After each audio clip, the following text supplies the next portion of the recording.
ਸਤਨਾਮ ਵਾਹਿਗੁਰੂ ਸਾਹਿਬ ਜੀ। ਕਿਰਪਾ ਕਰਹੁ ਦੀਨ ਕੇ ਦਾਤੇ, ਮੇਰਾ ਗੁਣ ਅਵਗਣ ਨਾ ਵਿਚਾਰਹੁ ਕੋਈ। माटी का क्या तोपै स्वामी,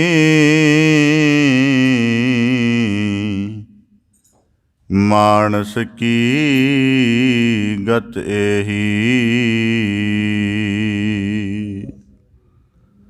अब राखो दास पहाट की लाज, जैसे राखी लाज भगत प्रहलाद की।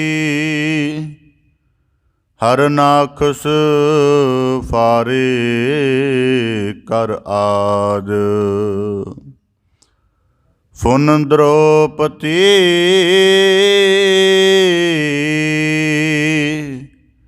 लाज रखी हर प्रभ जी।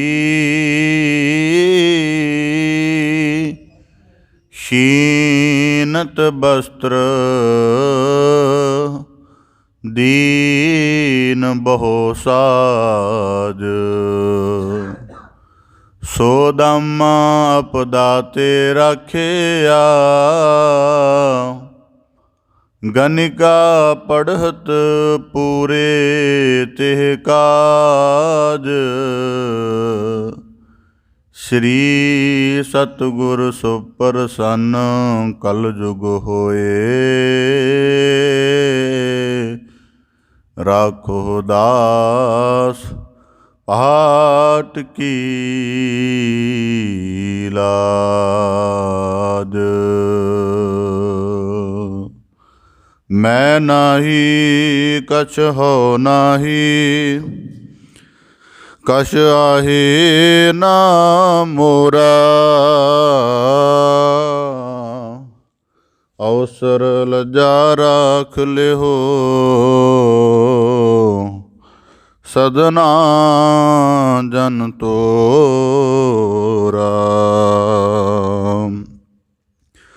बेसुमार अथाह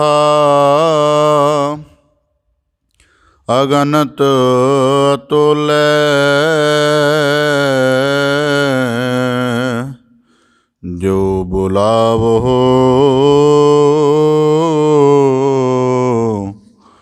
त्यो नानक दास बोले। सतनाम वाहिगुरु साहिब जी। कबीर जेह मार्ग पंडित गए, पाशै परी बहीर। एक अवकट कहटी राम की, तेह चढ़ रहयो कबीर। एक अवकट कहटी राम की, तेह चढ़ रहयो कबीर। वाहिगुरु जी का खालसा, वाहिगुरु जी की फतेह। धन धन सतगुरु गुरु गरीब निवाज, पतित पावन किरपा निध दया निध सतगुरु श्री गुरु ग्रंथ साहिब जी दीन दयाल पातशाह।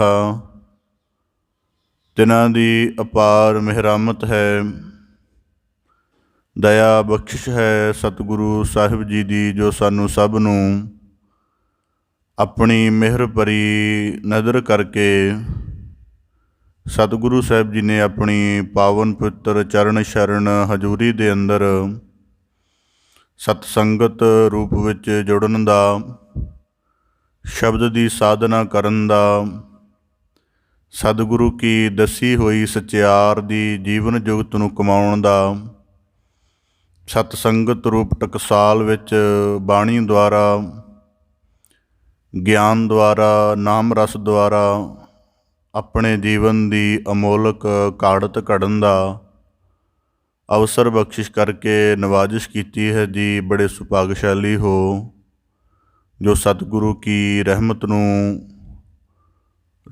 ਨਾਮ ਰਸ ਦੇ ਰੂਪ ਵਿੱਚ, ਗਿਆਨਮਈ ਬਖਸ਼ਿਸ਼ ਦੇ ਰੂਪ ਵਿੱਚ ਮਾਨਣ ਦਾ ਨਿਰੰਤਰ ਯਤਨ ਕਰਦੇ ਹੋ ਜੀ। ਸਤਿਗੁਰੂ ਕੀ ਅਪਾਰ ਕਿਰਪਾ ਸਦਕਾ ਆਪ ਜੀ ਭਗਤ ਸਿਰਮੌਰ ਭਗਤ ਕਬੀਰ ਸਾਹਿਬ ਜੀ ਤਿਨਾਂ ਦੀ ਪਾਵਨ ਰਸਨਾ ਤੋਂ ਉਚਾਰਨ ਸ਼ਲੋਕਾਂ ਦੀ ਲੜੀਵਾਰ ਵਿਆਖਿਆ ਸ਼ਰਵਣ ਕਰ ਰਹੇ ਹੋ ਜੀ। ਪਾਵਨ ਸ਼ਲੋਕਾਂ ਦੀ ਲੜੀਵਾਰ ਵਿਆਖਿਆ ਦੇ ਨਾਲ ਜੁੜਨ ਦਾ ਯਤਨ ਕਰੀਏ ਜੀ।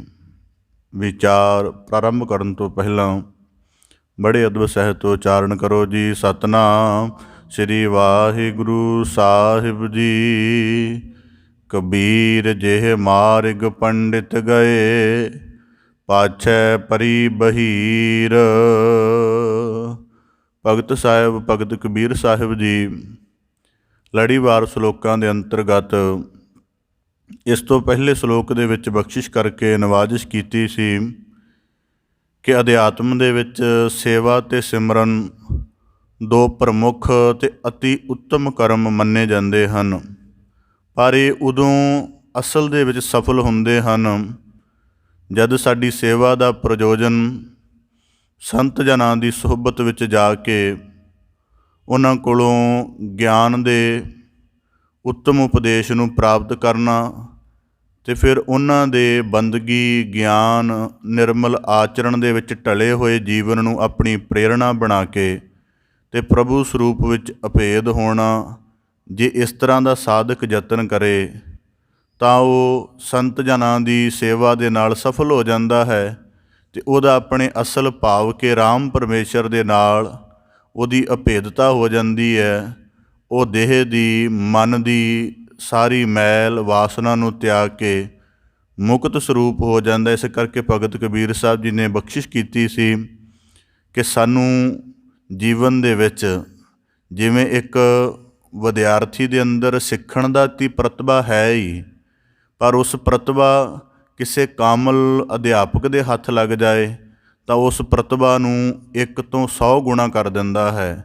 ਇੰਜ ਅਧਿਆਤਮ ਦੇ ਵਿੱਚ ਜਦੋਂ ਇਨਸਾਨ ਚੱਲਦੇ ਨੇ, ਉਹਨਾਂ ਕੋਲੋਂ ਭਾਵਨਾ, ਉਹਨਾਂ ਕੋਲੋਂ ਇੱਕ ਜਗਿਆਸਾ ਭਰੀ ਬੁੱਧ, ਇੱਕ ਉਹਨਾਂ ਕੋਲ ਗਿਆਨ ਪ੍ਰਾਪਤੀ ਦੀ ਤੀਬਰ ਅਭਿਲਾਸ਼ਾ, ਇੱਕ ਕਰਮ ਦਾ ਪੂਰਾ ਕਰਨ ਦਾ ਪੂਰਾ ਬਲ ਹੁੰਦਾ ਉਹਨਾਂ ਕੋਲ। ਪਰ ਜੇ ਉਹ ਸੰਤ ਦੀ ਸੇਵਾ ਵਿੱਚ ਲੱਗ ਜਾਏ ਤਾਂ ਉਹ ਜਿਹੜਾ ਬਲ ਹੈ ਉਹ ਸਾਰੇ ਯਤਨ ਉਹਨਾਂ ਦੇ ਸਫਲ ਹੋ ਜਾਂਦੇ ਨੇ। ਅਤੇ ਇਸ ਕਰਕੇ ਭਗਤ ਕਬੀਰ ਸਾਹਿਬ ਜੀ ਨੇ ਬਖਸ਼ਿਸ਼ ਕੀਤੀ ਸੀ ਕਿ ਸੰਤ ਜਨਾਂ ਦੀ ਸੁਹਬਤ ਵਿੱਚ ਰਹਿ ਕੇ ਗਿਆਨਮਈ ਬੰਦਗੀ ਵਾਲੇ, ਭਗਤੀ ਰੰਗ ਵਾਲੇ ਜੀਵਨ ਨੂੰ ਜਿਉਂ ਕੇ ਰਾਮ ਸਰੂਪ ਦੇ ਵਿੱਚ ਅਭੇਦਤਾ ਪ੍ਰਾਪਤ ਕਰਨ ਦਾ ਉੱਚਤਮ ਯਤਨ ਕਰਨਾ ਚਾਹੀਦਾ ਹੈ। ਇਸੇ ਪ੍ਰਕਾਰ ਬਖਸ਼ਿਸ਼ ਕਰਦੇ ਹਨ। ਕਬੀਰ ਜਿਹ ਮਾਰਗ ਪੰਡਿਤ ਗਏ, ਪਾਛੈ ਪਰੀ ਬਹੀਰ। ਭਗਤ ਕਬੀਰ ਸਾਹਿਬ ਜੀ ਅੱਜ ਦੇ ਸ਼ਲੋਕ ਦੇ ਵਿੱਚ ਧਰਮ ਦੇ ਅਭਿਆਸ ਦੇ ਸੰਬੰਧ ਦੇ ਵਿੱਚ ਇੱਕ ਬੜਾ ਗਹਿਰਾ ਨੁਕਤਾ ਸਮਝਾ ਰਹੇ ਹਨ। ਇਹਨੂੰ ਸਰਲ ਭਾਵ ਦੇ ਵਿੱਚ ਆਖਣਾ ਹੋਵੇ ਕਿ ਧਰਮ ਦਾ ਇੱਕ ਉਹ ਅਭਿਆਸ ਜਿਹੜਾ ਪੰਡਿਤ ਲੋਕਾਂ ਨੇ, ਸਿਆਣੇ ਲੋਕਾਂ ਜਿਹੜੇ ਧਰਮ ਦੇ ਜਾਣਕਾਰ ਕਹੇ ਜਾਂਦੇ ਨੇ, ਇੱਕ ਧਰਮ ਦਾ ਅਭਿਆਸ ਉਹਨਾਂ ਨੇ ਦੱਸਿਆ ਅਤੇ ਉਹਨਾਂ ਦਾ ਜਿਹੜਾ ਅਨੁਭਵ ਸੀ ਜਾਂ ਬਿਆਨ ਸੀ ਉਹ ਧਰਮ ਗ੍ਰੰਥਾਂ 'ਤੇ ਆਧਾਰਿਤ ਸੀ। ਅਤੇ ਧਰਮ ਗ੍ਰੰਥਾਂ ਦੇ ਵਿੱਚੋਂ ਵੀ ਬਿਆਨ ਉਹ ਵਾਲਾ ਆਧਾਰਿਤ ਜਿਹਦੇ ਵਿੱਚ ਕੇਵਲ ਗੱਲ ਨੂੰ ਬੁੱਝਿਆ ਨਹੀਂ ਗਿਆ, ਕੇਵਲ ਪੜ੍ਹਿਆ ਅਤੇ ਆਮ ਅਰਥ ਮਾਤਰ ਦੇ ਬੋਧ ਵਿੱਚ ਜਾਣਿਆ ਗਿਆ ਹੈ। ਇੱਕ ਪਾਸੇ ਇਹ ਧਰਮ ਦੀ ਗੱਲ ਜਿਹੜੀ ਪੰਡਤਾਂ ਦੇ ਸੰਬੰਧ ਵਿੱਚ ਕਹੀ, ਦੂਜੇ ਪਾਸੇ ਭਗਤ ਕਬੀਰ ਸਾਹਿਬ ਜੀ ਕਹਿੰਦੇ ਕਿ ਗਿਆਨ ਦੇ ਇੱਕ ਉਪਦੇਸ਼ ਨੂੰ ਲੈ ਕੇ ਜਾਂ ਗਿਆਨ ਦੇ ਇੱਕ ਸੂਤਰ ਨੂੰ ਪਕੜ ਕੇ ਜਿਹੜੀ ਉਹਦੀ ਪ੍ਰਾਪਤੀ ਦੇ ਲਈ ਜੀਵਨ ਭਰ ਸਾਧਨਾ ਕੀਤੀ ਹੈ, ਉਹ ਇਹਨਾਂ ਦੇ ਮੁਕਾਬਲੇ ਭਿੰਨ ਕਿਵੇਂ ਹੈ, ਇਹਨਾਂ ਦੇ ਮੁਕਾਬਲੇ ਕਠਿਨ ਕਿਵੇਂ ਹੈ, ਜਾਂ ਪੰਡਤ ਲੋਕਾਂ ਦੱਸੇ ਮਾਰਗ ਦੇ ਮੁਕਾਬਲੇ ਉਹਦੀ ਸ਼ੁੱਧਤਾ, ਉਹਦੀ ਉਚਾਈ, ਉਹਦੀ ਮਹੱਤਤਾ ਕਿੰਨੀ ਕੁ ਵੱਖ ਹੈ, ਇਹ ਦੱਸ ਰਹੇ ਹਨ। ਇਸ ਕਰਕੇ ਇਹ ਸ਼ਲੋਕ ਜਿਹੜੇ ਬੰਦੇ ਸ਼ੁੱਧ ਧਰਮ ਦੇ ਅਭਿਆਸ ਵਿੱਚ ਜਿਉ ਰਹੇ ਹਨ ਉਹਨਾਂ ਦਾ ਬਿਆਨ ਹੈ।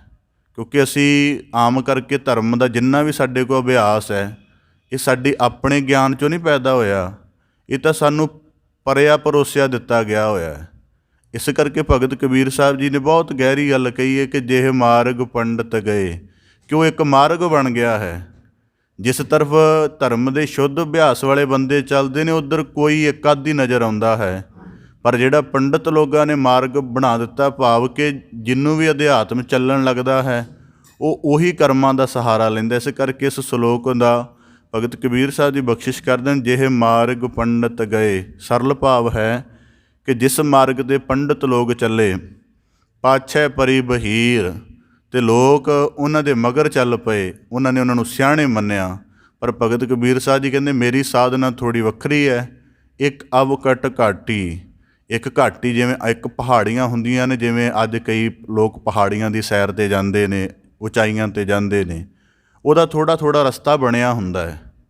ਹਰੇਕ ਪਹਾੜੀ ਦੇ ਉੱਪਰ ਜਿਹੜੇ ਪਹਾੜ ਦੀ ਯਾਤਰਾ ਕਰਨ ਗਏ ਉਹਨਾਂ ਨੂੰ ਪਤਾ ਹੋਏਗਾ ਕਿ ਕੁਝ ਪਹਾੜੀਆਂ ਜਿਹੜੀਆਂ ਬੜੀਆਂ ਉੱਚੀਆਂ ਵੀ ਨੇ ਭਾਵੇਂ, ਪਰ ਉਹਨਾਂ 'ਤੇ ਕੁਝ ਨਾ ਕੁਝ ਰਸਤਾ ਉਹਦੇ ਸਿਖਰ ਤੱਕ ਜਾਣ ਦਾ ਬਣਿਆ ਹੋਇਆ ਹੈ। ਪਰ ਭਗਤ ਕਬੀਰ ਸਾਹਿਬ ਜੀ ਕਹਿੰਦੇ ਅਵਘਟ, ਜਿਸ ਘਾਟੀ 'ਤੇ ਜਿਸ ਪਹਾੜ ਉਚਾਈ 'ਤੇ ਜਾਣ ਲਈ ਮੈਂ ਯਤਨ ਕਰ ਰਿਹਾ ਉੱਥੇ ਕੋਈ ਵੀ ਸਟੈਪ ਨਹੀਂ ਬਣਿਆ ਹੋਇਆ। ਉਹ ਸਾਰਾ ਰੋਜ਼ ਰੋਜ਼ ਆਪਣੇ ਗਿਆਨ ਦੇ, ਬੰਦਗੀ ਦੇ, ਆਪਣੇ ਚਿੰਤਨ ਦੇ ਯਤਨ ਦੇ ਨਾਲ ਹਰੇਕ ਸਟੈਪ ਦੀ ਘਾਟ ਆਪ ਘੜ ਰਿਹਾ, ਫਿਰ ਉਸ ਤੋਂ ਬਾਅਦ ਉੱਤੇ ਚੱਲਣ ਦਾ ਯਤਨ ਵੀ ਕਰ ਰਹੇ। ਇਸ ਕਰਕੇ ਭਗਤ ਕਬੀਰ ਸਾਹਿਬ ਜੀ ਕਹਿੰਦੇ ਤੇਹ ਚੜ੍ਹ ਰਹੇ ਹੋ ਕਬੀਰ। ਇਹ ਸਰਲ ਭਾਵ ਹੈ। ਹੁਣ ਸ਼ਬਦ ਦੇ ਵਿਚਾਰਕ ਨੁਕਤੇ ਤੋਂ ਆਪ ਦੇ ਸਨਮੁਖ ਵਿਸਥਾਰ ਰੱਖਣ ਦਾ ਯਤਨ ਕਰਾਂ। ਭਗਤ ਕਬੀਰ ਸਾਹਿਬ ਜੀ ਨੇ ਬਖਸ਼ਿਸ਼ ਕੀਤੀ, ਜਿਹੇ ਮਾਰਗ ਪੰਡਿਤ ਗਏ। ਅਸੀਂ ਸੰਸਕ੍ਰਿਤ ਦੇ ਕੋਸ਼ਾਂ ਨੂੰ ਵਾਚੀਏ, ਸ਼ਬਦ ਸਾਗਰ ਨੂੰ, ਵਾਚਸਯ ਪੱਤਮ ਨੂੰ, ਮੋਨੀਅਰ ਵਿਲੀਅਮ ਦੇ ਕੋਸ਼ ਨੂੰ, ਤਾਂ ਉਹਦੇ ਵਿੱਚ ਪੰਡਿਤ ਦੇ ਉਹਨਾਂ ਨੇ ਜਿਹੜੇ ਪਹਿਲੇ ਅਰਥ ਕੀਤੇ ਹਨ ਕਿ ਜਿਹਦੀ ਬੁੱਧੀ ਵੇਦ ਗਿਆਨ ਦੇ ਨਾਲ ਉਜਲ ਹੋਈ ਹੋਵੇ ਅਤੇ ਜਿਹਨੂੰ ਵੈਦਿਕ ਧਰਮ ਦੀ ਮਰਯਾਦਾ ਦਾ, ਅਭਿਆਸ ਦਾ ਪੂਰਾ ਗਿਆਨ ਹੋਵੇ, ਜਿਹਨੂੰ ਕਹਿ ਸਕਦੇ ਇਹ ਲਰਨਡ ਬ੍ਰਾਹਮਣ, ਜਿਹੜਾ ਧਰਮ ਦੀ ਮਰਯਾਦਾ ਨੂੰ ਪੂਰੀ ਤਰ੍ਹਾਂ ਜਿੰਨੇ ਸਮਾਂ ਦੇ ਕੇ ਸਿੱਖਿਆ ਸਮਝਿਆ ਹੋਵੇ, ਉਸ ਨੂੰ ਪੰਡਿਤ ਆਖਿਆ ਜਾਂਦਾ ਹੈ। ਇਸ ਕਰਕੇ ਬ੍ਰਾਹਮਣ ਅਤੇ ਪੰਡਿਤ ਦੇ ਵਿੱਚ ਥੋੜ੍ਹਾ ਜਿਹਾ ਫਰਕ ਹੈ। ਬ੍ਰਾਹਮਣ ਕੇਵਲ ਕਿਸੇ ਕੁਲ ਵਿੱਚ ਜਨਮ ਲੈਣ ਵਾਲਾ ਬੰਦਾ ਹੋ ਸਕਦਾ ਹੈ, ਪਰ ਪੰਡਿਤ ਉਹ ਹੈ ਜਿਹਨੇ ਆਪਣੇ ਜੀਵਨ ਦੇ ਵਿੱਚ ਵੇਦ ਸ਼ਾਸਤਰ ਮੱਥ ਕੇ ਗਿਆਨ ਦਾ ਚੰਗਾ ਅਭਿਆਸ ਕੀਤਾ ਅਤੇ ਧਰਮ ਦੇ ਸਮੁੱਚੇ ਸਰੂਪ ਨੂੰ, ਸਮੁੱਚੀ ਸਾਧਨਾ ਨੂੰ ਸਮਝਣ ਦਾ ਯਤਨ ਕੀਤਾ ਹੈ। ਇਸ ਕਰਕੇ ਪੰਡਿਤ ਕੋਈ ਲੋਅਰ ਗੱਲ ਨਹੀਂ, ਬੜੇ ਉੱਚ ਪਾਏ ਦੀ ਗੱਲ ਹੈ ਕਿ ਪੰਡਿਤ ਹੋਣਾ। ਪਰ ਭਗਤ ਕਬੀਰ ਸਾਹਿਬ ਜੀ ਕਹਿੰਦੇ ਜਿਹੇ ਮਾਰਗ, ਇਹਨਾਂ ਸਿਆਣੇ ਲੋਕਾਂ ਨੇ ਧਰਮ ਗ੍ਰੰਥਾਂ ਨੂੰ ਪੜ੍ਹਿਆ ਹੈ, ਉਹਨਾਂ ਨੂੰ ਵਾਚਿਆ ਔਰ ਬੜੇ ਸਾਲ ਉਹਦੇ ਉੱਪਰ ਲਗਾਏ ਨੇ, ਅਤੇ ਫਿਰ ਉਹਨੂੰ ਜ਼ੁਬਾਨੀ ਯਾਦ ਕਰਕੇ ਉਹਦਾ ਅਰਥ ਗਿਆਨ ਪ੍ਰਾਪਤ ਕਰਕੇ ਇਹਨਾਂ ਜਾਣਿਆ। ਪਰ ਕਹਿੰਦੇ ਇਹਨਾਂ ਨੇ ਆਪਣੇ ਜਾਣਨ ਤੋਂ ਬਾਅਦ ਜਿਹੜਾ ਮਾਰਗ ਅਖਤਿਆਰ ਕੀਤਾ ਲੋਕਾਂ ਦੇ ਲਈ, ਜਾਂ ਆਪਣੇ ਜੀਵਨ ਨੂੰ ਵੀ ਜਿਸ ਤਰ੍ਹਾਂ ਇਹਨਾਂ ਨੇ ਸਫਲ ਕਰਨ ਦਾ ਢੰਗ ਬਣਾਇਆ, ਕਹਿੰਦੇ ਉਸ ਮਾਰਗ ਦੇ ਵਿੱਚ ਸਮੱਸਿਆ ਹੈ। ਉਸ ਮਾਰਗ ਦੇ ਵਿੱਚ ਸਮੱਸਿਆ ਕੀ ਹੈ ਕਿ ਇਹਦੇ ਇੱਕ ਇੰਟਰਨਲ ਜਿਹੜੀ ਪ੍ਰੋਬਲਮ ਹੈ, ਭਗਤ ਕਬੀਰ ਸਾਹਿਬ ਜੀ ਉਹ ਵੀ ਦੱਸ ਰਹੇ ਹਨ ਕਿ ਪੰਡਿਤ ਜਿਹੜਾ ਹੈ ਉਹ ਆਪਣੇ ਗਿਆਨ ਦੇ ਅਨੁਭਵ ਨੂੰ ਬਹੁਤ ਵਾਰ ਸੀਮਾਬੱਧ ਕਰ ਲੈਂਦਾ ਹੈ। ਕਿ ਜਿਵੇਂ ਅਸੀਂ ਇਹਨੂੰ ਸਰਲ ਕਹਿਣਾ ਹੋਵੇ, ਸੀਮਾਬੱਧ ਕਿਵੇਂ ਕਰਦਾ ਹੈ? ਅਸੀਂ ਗੁਰਬਾਣੀ ਦੇ ਕਈ ਵਾਕ ਹਨ, ਜਾਂ ਸਮੁੱਚੀ ਗੁਰਬਾਣੀ ਦਾ ਜਿਹੜਾ ਪ੍ਰਵਾਹ ਹੈ, ਸਾਨੂੰ ਲਗਭਗ ਹੋ ਸਕਦਾ ਉਹਦੇ ਸਰਲ ਅਰਥ ਬੋਧ ਦਾ ਗਿਆਨ ਹੋਵੇ, ਅਸੀਂ ਉਸੇ ਹੀ ਅਰਥ ਦੇ ਨਾਲ ਸਹਿਮਤ ਹੋ ਕੇ ਸਾਰੀ ਜ਼ਿੰਦਗੀ ਚੱਲੇ ਜਾਂਦੇ ਹਾਂ, ਜਾਂ ਉਹਨੂੰ ਹੀ ਅੰਤਮ ਮੰਨ ਕੇ ਚੱਲੀ ਜਾਂਦੇ ਹਾਂ। ਰੋਜ਼ਾਨਾ ਸ਼ਬਦ ਦੇ ਵਿੱਚ ਆਪਣੇ ਜੀਵਨ ਦੇ ਸਮੁੱਚੇ ਅਭਿਆਸ ਨੂੰ ਪਾ ਕੇ ਉਹਦਾ ਨਵ ਰੂਪ ਅਸੀਂ ਕਦੀ ਨਹੀਂ ਕਮਾਉਂਦੇ, ਜਾਂ ਉਹਦੀ ਨਵ ਰਮਜ ਕੀ ਹੈ ਅਸੀਂ ਕਦੀ ਸਮਝਣ ਦਾ ਯਤਨ ਨਹੀਂ ਕਰਦੇ। ਸ਼ਬਦ ਦਾ ਜੋ ਉਹ ਸਾਡਾ ਇੱਕ ਕਹਿਰਾ ਹੀ ਚੱਲਦਾ ਜਾਂਦਾ ਸਾਰੀ ਜ਼ਿੰਦਗੀ। ਇਸ ਕਰਕੇ ਜਿਹੜੀ ਗੁਰਬਾਣੀ ਵਿਆਖਿਆ ਹੈ ਉਹ ਵੀ ਇਸ ਤਰ੍ਹਾਂ ਹੀ ਚੱਲਦੀ ਜਾ ਰਹੀ ਹੈ। ਉਹਦੇ ਵਿੱਚ ਵੀ ਜੋ ਟੀਕਿਆਂ ਦਾ ਮਤ ਹੈ, ਅਤੇ ਟੀਕਾ ਇੱਕ ਬੁੱਧ 'ਚੋਂ ਪੈਦਾ ਹੋਇਆ, ਉਸ ਬੁੱਧ ਦੀਆਂ ਸੀਮਾ ਵੀ ਸਨ, ਉਹਦੀਆਂ ਖੁੱਲ੍ਹਾਪਣ ਵੀ ਸੀ, ਸਾਰਾ ਕੁਝ ਸੀ। ਇਸ ਕਰਕੇ ਸੀਮਾਬੱਧ ਕਰ ਲੈਂਦੇ ਹਾਂ। ਤਾਂ ਪੰਡਿਤ ਲੋਕਾਂ ਨੇ ਕੀ ਕੀਤਾ ਕਿ ਹੁਣ ਉਹਨਾਂ ਦੇ ਸਾਹਮਣੇ ਮੂਲ ਮਕਸਦ ਸੀ ਕਿ ਬੰਦੇ ਨੂੰ ਬੰਦਾ ਬਣਾਉਣਾ, ਸਰਲ ਭਾਸ਼ਾ 'ਚ ਕਹਿਣਾ ਹੋਵੇ, ਮਨੁੱਖ ਨੂੰ ਉਹਦੇ ਅੰਦਰਲੇ ਸੱਚ ਸਰੂਪ ਦਾ ਗਿਆਨ ਕਰਵਾ ਕੇ ਉਹਨੂੰ ਸਭ ਤਰ੍ਹਾਂ ਦੇ ਮਾਇਆ ਦੇ, ਸੰਸਾਰ ਦੇ, ਕਾਲ ਦੇ ਬੰਧਨਾਂ ਤੋਂ ਮੁਕਤ ਕਰਾ ਕੇ ਅਤੇ ਉਹਨੂੰ ਉਸ ਜੀਵਨ ਦਾ ਅਨੁਭਵ ਦਿਵਾਉਣਾ ਸੀ ਜਿਹਦੇ ਵਿੱਚੋਂ ਉਹਨੂੰ ਲੱਗੇ ਕਿ ਮੈਂ ਰੱਬੀ ਜੋਤ ਹਾਂ ਅਤੇ ਮੈਂ ਧਰਤੀ ਦਾ ਸਿਰਮੌਰ ਬੰਦਾ ਹਾਂ ਜੂਨਾਂ ਦੇ ਵਿੱਚੋਂ। ਪਰ ਗੱਲ ਕੀ ਕਰਤੀ ਕਿ ਜਿਹੜਾ ਉਹਨਾਂ ਨੇ ਮਾਰਗ ਬਣਾਇਆ, ਉਹ ਮਾਰਗ ਦੇ ਵਿੱਚ ਉਹਨਾਂ ਦਾ ਆਪਣਾ ਹੀ ਇੱਕ ਮਨੋਵਿਗਿਆਨਕ ਨੁਕਸ ਕੰਮ ਕਰ ਰਿਹਾ ਸੀ। ਇਸ ਕਰਕੇ ਭਗਤ ਕਬੀਰ ਸਾਹਿਬ ਜੀ ਨੇ ਜੇ ਪੰਡਤ ਲੋਕਾਂ ਨੂੰ ਕਿਹਾ ਤਾਂ ਇਹਦੇ ਵਿੱਚ ਇੱਕ ਉਹਨਾਂ ਦੀ ਪੂਰੀ ਰਿਸਪੈਕਟ ਵੀ ਹੈ, ਇਹ ਨਹੀਂ ਕਿ ਸਿੱਧਾ ਹੀ ਨਿਸ਼ੇਧ ਕਰ ਦਿੱਤਾ। ਇਸ ਕਰਕੇ ਭਗਤ ਕਬੀਰ ਸਾਹਿਬ ਜੀ ਉਹਨਾਂ ਦੇ ਜਿਹੜਾ ਇੰਟਰਨਲ ਮਨੋਵਿਗਿਆਨਕ ਨੁਕਸ ਹੈ ਉਹਦੇ ਸੰਬੰਧ ਦੇ ਵਿੱਚ ਪੰਡਤ ਲੋਕਾਂ ਦੱਸ ਰਹੇ ਹਨ ਕਿ ਧਰਮ ਸ਼ਾਸਤਰਾਂ ਨੂੰ ਪੜ੍ਹਿਆ ਮੱਥਿਆ, ਉਸ ਗੱਲ ਦਾ ਜੋ ਤੁਹਾਨੂੰ ਪ੍ਰਚਲਿਤ ਰੂਪ ਮਿਲਦਾ ਗਿਆ ਤੁਸੀਂ ਉਹੀ ਲੈਂਦੇ ਰਹੇ, ਉਹਦੇ ਇਨਰ ਜਾ ਕੇ ਨਹੀਂ ਬੁੱਝਿਆ ਕਿ ਅਸਲ ਗੱਲ ਕੀ ਹੈ। ਇਸ ਕਰਕੇ ਤੁਸੀਂ ਉਹ ਸਾਧਨਾ ਖੜੀ ਕਰ ਦਿੱਤੀ, ਧਰਮ ਦਾ ਉਹ ਅਭਿਆਸ ਐਸਾ ਖੜਾ ਕਰ ਦਿੱਤਾ ਕਿ ਹੁਣ ਤੁਹਾਡੇ ਦੱਸੇ ਹੋਏ ਅਭਿਆਸ ਨੂੰ ਹੀ ਬੰਦਾ ਪ੍ਰਮੁੱਖ ਮੰਨਦਾ ਹੈ ਅਤੇ ਉਸੇ ਨੂੰ ਮੰਨਦਾ ਹੈ, ਉਸੇ ਨੂੰ ਸਾਰੀ ਜ਼ਿੰਦਗੀ ਕਰਦਾ ਵੀ ਹੈ ਅਤੇ ਕਰਦਿਆਂ ਕਰਦਿਆਂ ਉਹਦੇ ਜੀਵਨ ਦੀ ਕੋਈ ਉਚਾਈ ਨਹੀਂ ਬਣਦੀ ਅਤੇ ਉਹ ਤੁਹਾਡੇ ਮਾਰਗ 'ਤੇ ਚੱਲ ਕੇ ਆਖਰ ਨੂੰ ਥੋੜ੍ਹੀ ਬਹੁਤੀ ਸੰਤੁਸ਼ਟਗੀ ਜੀ ਮਿਲਦੀ ਹੈ ਅਤੇ ਉਹਦੇ ਜੀਵਨ ਦਾ ਸਮੁੱਚਾ ਮਨੋਰਥ ਚਲਿਆ ਜਾਂਦਾ ਹੈ। ਹੁਣ ਇਹ ਜੇ ਮਾਰਗ ਕੀ ਹੈ, ਇਹਦੀ ਵਿਚਾਰ ਆਪਦੇ ਸਨਮੁਖ ਰੱਖ।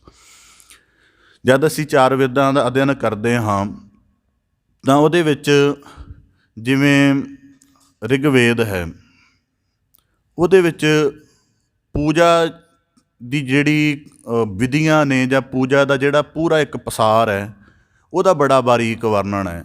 ਜਿਵੇਂ ਕਿੰਨੇ ਪ੍ਰਕਾਰ ਦੀ ਪੂਜਾ, ਉਹਦੇ ਵਿੱਚ ਬੜੇ ਦੇਵ ਘੜੇ ਗਏ ਨੇ, ਉਹਨਾਂ ਦੇਵਾਂ ਦੀ ਵੱਖੋ ਵੱਖ ਪੂਜਾ, ਵੱਖੋ ਵੱਖ ਢੰਗ।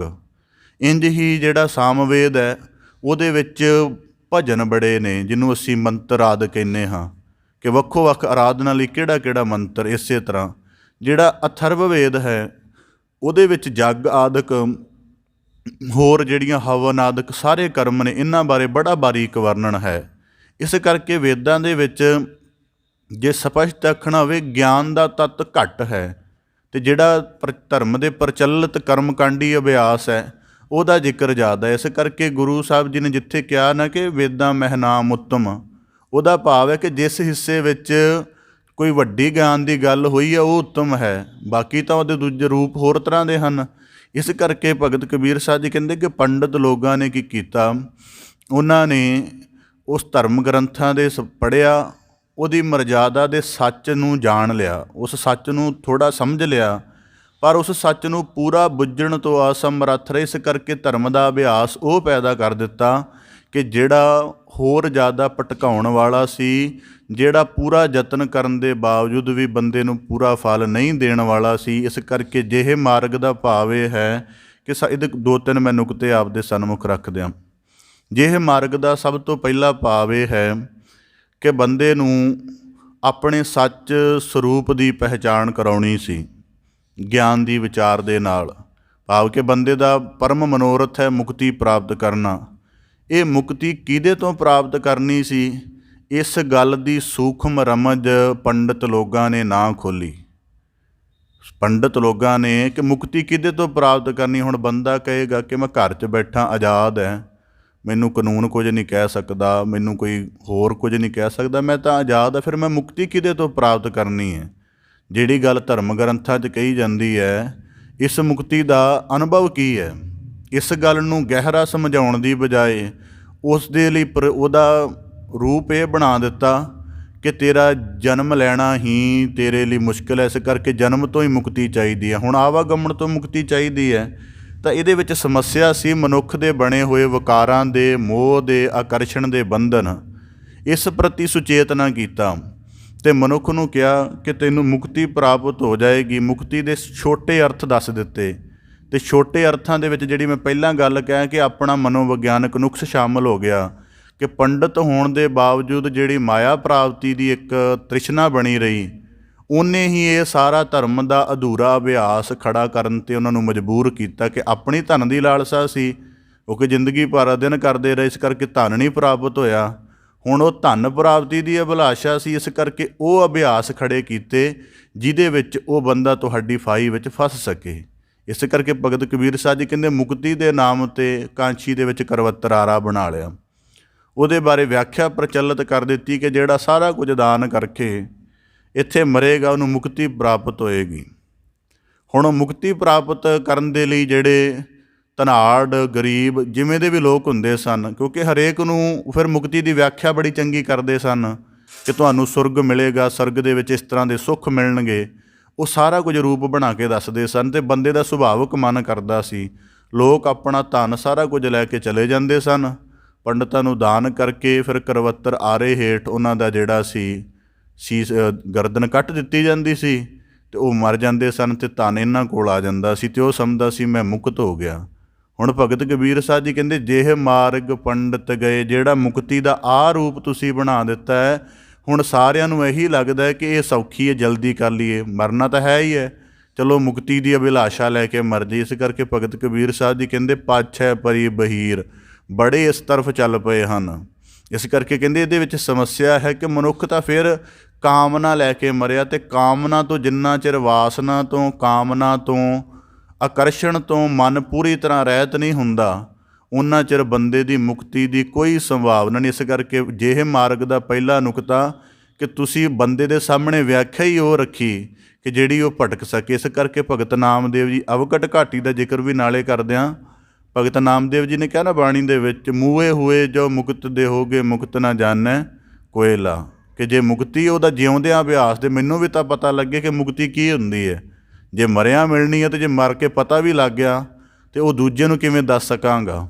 ਇਸ ਕਰਕੇ ਭਗਤ ਕਬੀਰ ਸਾਹਿਬ ਜੀ ਕਹਿੰਦੇ ਜਿਹੇ ਮਾਰਗ ਦੀ ਪਹਿਲੀ ਸਮੱਸਿਆ ਹੈ ਕਿ ਜਿਹਦੇ ਵਿੱਚ ਮਨੁੱਖ ਨੂੰ ਜਿਹੜਾ ਉਹਦਾ ਪਰਮ ਮਨੋਰਥ ਹੈ ਉਹਦੇ ਬਾਰੇ ਹੀ ਧੁੰਦਲਾ ਜਿਹਾ ਕਰ ਦੇਣਾ।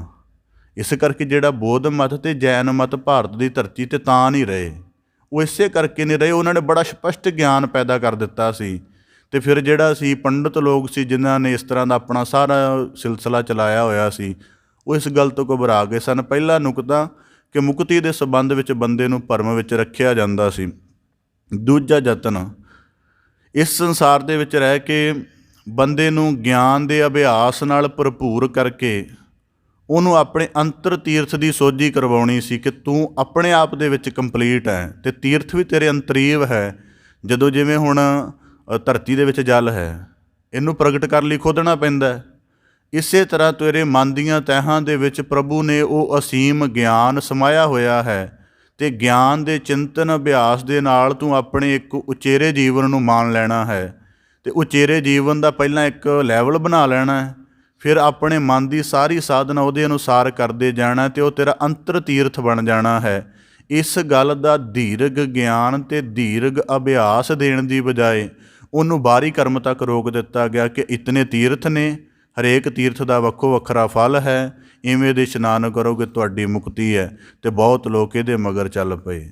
ਪਿਛਲੇ ਸਮੇਂ ਦੇ ਵਿੱਚ ਅਰਧ ਕੁੰਭ ਲੰਘ ਕੇ ਗਿਆ ਤਾਂ ਬਹੁਤ ਵੱਡਾ ਬਜਟ ਸੀ ਔਰ ਬਹੁਤ ਜ਼ਿਆਦਾ ਲੋਕ, ਇਕੱਲੇ ਸਿੰਧੂ ਮੱਤ ਦੇ ਨਹੀਂ, ਸਾਰੇ ਧਰਮਾਂ ਦੇ ਲੋਕ ਗਏ ਉੱਥੇ, ਇਸਲਾਮ ਦੇ ਵੀ ਗਏ। ਇਸ ਕਰਕੇ ਭਗਤ ਕਬੀਰ ਸਾਹਿਬ ਜੀ ਕਹਿੰਦੇ ਪਾਛੈ ਪਰੀ ਬਹੀਰ, ਜਿਹੜਾ ਬੰਦੇ ਨੂੰ ਆਪਣਾ ਅੰਤਰੀਵ ਇਸ਼ਨਾਨ ਕਰਕੇ, ਅੰਤਰੀਵ ਦਾ ਭਾਵ ਜਿਹਦੇ ਨਾਲ ਉਹਦੇ ਫੁਰਨੇ ਸ਼ੁੱਧ ਹੋਣੇ ਨੇ, ਜਿਹਦੇ ਨਾਲ ਉਹਦੇ ਅੰਦਰ ਉੱਜਲ ਵਿਚਾਰਾਂ ਦਾ ਆਗਮਨ ਹੋਣਾ ਹੈ, ਜਿਹਦੇ ਨਾਲ ਉਹਦੀ ਜਿਹੜੀ ਵਿਵੇਕ ਰੂਪ ਮੱਤ ਹੈ ਉਹਦਾ ਪ੍ਰਕਾਸ਼ ਹੋਣਾ ਹੈ, ਉਸ ਅੰਤਰ ਤੀਰਥ ਦੀ ਸੋਝੀ ਨਾ ਕਰਵਾਈ ਅਤੇ ਉਹਦਾ ਬਾਹਰੀ ਰੂਪ ਖੜਾ ਕਰ ਲਿਆ। ਇਸ ਕਰਕੇ ਕਦੇ ਆਪ ਦੀ ਭਗਤ ਸਾਹਿਬਾਨਾਂ ਦੀ ਬਾਣੀ ਪੜ੍ਹੋ ਤਾਂ ਇੱਕ ਬੜਾ ਗੁਹਜ ਨੁਕਤਾ ਮਿਲਦਾ ਹੈ। ਭਗਤ ਸਾਹਿਬਾਨ ਬਾਣੀ 'ਚ ਆਖਦੇ ਹਨ ਕਿ ਪੰਡਤ ਮੁੱਲਾਂ ਛਾਡੇ ਦੋ, ਜਾਂ ਗੁਰਬਾਣੀ 'ਚ ਵਾਕ ਆਉਂਦਾ ਨਾਮੇ ਸੋਈ ਸੇਵਿਆ ਜੇ ਦੇਹੁਰਾ ਨਾ ਮਸੀਤ। ਇਸ ਕਰਕੇ ਉਹਨਾਂ ਨੇ ਇਹ ਸ਼ਬਦ ਕਿਉਂ ਕਹੇ ਕਿ ਜਿਹੜਾ ਧਰਮ ਦਾ ਅਭਿਆਸ ਹੈ ਇਹਨਾਂ ਨੇ ਇਹਦੇ ਬਾਹਰੀ ਰੂਪ ਬਣਾ ਲਏ ਨੇ ਅਤੇ ਬਾਹਰੀ ਰੂਪਾਂ ਤੋਂ ਅਸੀਂ ਖਹਿੜਾ ਛਡਾ ਨਹੀਂ ਸਕਦੇ ਭਾਵੇਂ ਜਿੰਨਾ ਮਰਜ਼ੀ ਯਤਨ ਕਰਾ ਲਈਏ। ਇਸ ਕਰਕੇ ਧਰਮ ਦੀ ਸਾਰੀ ਅੰਤਰੀਵ ਸਾਧਨਾ ਨੂੰ ਸਮਝਾਇਆ ਜਾ ਸਕੇ। ਇਹਨੂੰ ਨਿਰਗੁਣ ਭਗਤੀ ਕਹਿੰਦੇ ਹਨ ਕਿ ਜਿਹੜਾ ਮੰਦਰ ਹੈ ਉਹ ਵੀ ਨਿਰਗੁਣ ਰੂਪ 'ਚ, ਤੀਰਥ ਵੀ ਨਿਰਗੁਣ ਰੂਪ 'ਚ, ਪੂਜਾ ਵੀ ਨਿਰਗੁਣ ਰੂਪ ਦੇ ਵਿੱਚ। ਇਸ ਕਰਕੇ ਭਗਤ ਕਬੀਰ ਸਾਹਿਬ ਜੀ ਕਹਿੰਦੇ ਦੂਜੀ ਸਮੱਸਿਆ ਇਹ ਸੀ ਕਿ ਜਿਸ ਹੁਣ ਅੰਤਰ ਤੀਰਥ ਕਿਵੇਂ ਬਣਦਾ ਹੈ ਵੀ ਥੋੜ੍ਹਾ ਆਪ ਦੇ ਸਨਮੁਖ ਰੱਖਦੇ ਹਾਂ ਤਾਂ ਕਿ ਗੱਲ ਸਪਸ਼ਟ ਹੋ ਜਾਏ। ਅੰਤਰ ਤੀਰਥ ਕਿਵੇਂ ਬਣਦਾ? ਸਾਡੇ ਕੋਲ ਦੋ ਚੀਜ਼ਾਂ ਨੇ, ਇੱਕ ਹੈ ਸਾਡਾ ਮਨ, ਇੱਕ ਹੈ ਸਾਡੀ ਬੁੱਧੀ। ਬੁੱਧੀ ਦੇ ਅੰਦਰ ਅਸੀਂ ਜਿਹੜੀ ਰੋਜ਼ਾਨਾ ਗਿਆਨ ਦੀ ਵਿਚਾਰ ਸ਼ਰਵਣ ਕਰਦੇ ਹਾਂ, ਇਹਨੂੰ ਸੁਣ ਕੇ ਅਤੇ ਦ੍ਰਿੜ ਕਰੀ ਜਾਣਾ ਦ੍ਰਿੜ ਦਾ ਮਤਲਬ ਪੂਰੀ ਤਰ੍ਹਾਂ ਆਜ਼ਾਦ ਹੋ ਜਾਣੀ। ਫਿਰ ਜਦੋਂ ਇਹ ਦ੍ਰਿੜ ਹੈ, ਆਜ਼ਾਦ ਹੈ, ਪੂਰੀ ਤਰ੍ਹਾਂ ਟਿਕੀ ਹੋਈ ਹੈ ਬੁੱਧ, ਜਦੋਂ ਸਾਡੇ ਮਨ ਨੇ ਆਪ ਹੁਦਰਾਪਣ ਕਰਨਾ ਹੈ ਮਾਇਆ ਦੇ ਪ੍ਰਭਾਵ ਹੇਠ ਆ ਕੇ, ਜਦੋਂ ਸਾਡੇ ਮਨ ਨੇ ਮੈਲ ਨੂੰ ਅੰਤਰੀਵ ਲਿਆਉਣ ਦੀ ਕੋਸ਼ਿਸ਼ ਕਰਨੀ ਹੈ, ਉਦੋਂ ਸਾਡੀ ਇਹ ਰੌਸ਼ਨ ਬੁੱਧ ਗੁਰੂ ਸ਼ਬਦ ਦੇ ਅਭਿਆਸ ਨਾਲ ਸਾਡੇ ਮਨ ਨੂੰ ਪ੍ਰਬੋਧੇਗੀ। ਅਤੇ ਜਿਹੜਾ ਵਾਰ-ਵਾਰ ਇਹ ਕਾਰਜ ਕਰਨਾ ਹੈ, ਇਹ ਸਾਡੇ ਅੰਤਰ ਦਾ ਇਸ਼ਨਾਨ ਹੁੰਦਾ ਹੈ। ਇਸ ਕਰਕੇ ਭਗਤ ਕਬੀਰ ਸਾਹਿਬ ਜੀ ਕਹਿੰਦੇ, ਇਸ ਗੱਲ ਦੀ ਦੀਰਘ ਸੋਝੀ ਨਾ ਦਿੱਤੀ ਅਤੇ ਲੋਕੀ ਇਸ ਕਰਮ ਦੇ ਵਿੱਚ ਭਰਮ ਗਏ, ਅਤੇ ਉਹਨਾਂ ਨੂੰ ਅੰਤਰੀਵ ਦੀ ਮੈਲ ਉਤਾਰਨ ਦੀ ਬਜਾਏ ਤਨ ਦੀ ਮੈਲ ਨੂੰ ਹੀ ਅੰਤਰੀਵ ਦੀ ਮੈਲ ਦੇ ਅਰਥਾਂ ਵਿੱਚ ਸਮਝਾ ਕੇ ਭੁਲੇਖਾ ਪਾ ਦਿੱਤਾ ਅਤੇ ਲੋਕ ਇਹਦੀ ਤਰਫ ਚੱਲ ਪਏ। ਇਹ ਦੂਜਾ ਨੁਕਤਾ। ਤੀਜਾ ਨੁਕਤਾ ਪੂਜਾ ਦਾ। ਤਾਂ ਗੁਰੂ ਭਗਤ ਕਬੀਰ ਸਾਹਿਬ ਜੀ ਕਹਿੰਦੇ ਕਿ ਪੂਜਾ ਦਾ ਜਿਹੜਾ ਅਸਲ ਕਰਮ ਸੀ ਕਿ ਬੰਦੇ ਨੂੰ ਪਹਿਲਾਂ ਆਪਣੇ ਆਪ ਦਾ ਗਿਆਨ ਹੋਵੇ, ਆਪਣੇ ਆਪ ਦੇ ਗਿਆਨ ਵਿੱਚੋਂ ਉਹ ਜਾਣੇ ਕਿ ਜਿਹੜਾ ਮੈਨੂੰ ਸਾਊਂਡ ਮਿਲਿਆ ਹੋਇਆ, ਸਾਊਂਡ ਦਾ ਮਤਲਬ ਅਸੀਂ ਬੋਲਦੇ ਹਾਂ ਆਵਾਜ਼ ਹੈ, ਇਹ ਮੇਰੇ ਜੀਵਨ ਦਾ ਸਭ ਤੋਂ ਵੱਡਾ ਗੁਣ ਹੈ। ਬੰਦਾ ਅੰਨਾ ਵੀ ਹੋਵੇ ਨਾ ਅਤੇ ਚੱਲ ਜਾਂਦਾ ਹੈ, ਲੂਲਾ ਲੰਗੜਾ ਵੀ ਹੋਵੇ ਚੱਲ ਜਾਂਦਾ ਹੈ। ਜੇ ਬੰਦੇ ਕੋਲੋਂ ਸਾਊਂਡ ਨਾ ਹੋਵੇ ਤਾਂ ਉਹਦੀ ਜੀਵਨ ਦੀ ਗੱਲ ਨਹੀਂ ਬਣਦੀ। ਇਸ ਕਰਕੇ ਕਹਿੰਦੇ ਇਸ ਬਰੀਕੀ ਨੂੰ ਸਮਝਣ ਦੀ ਬਜਾਏ ਵੀ ਜਿਹੜਾ ਸਾਊਂਡ ਹੈ ਇਹਦੇ ਵਿੱਚ ਪ੍ਰਭੂ ਦੇ ਗੁਣ ਅਤੇ ਉਹਦਾ ਅਹਿਸਾਸ ਭਰਨਾ ਹੈ।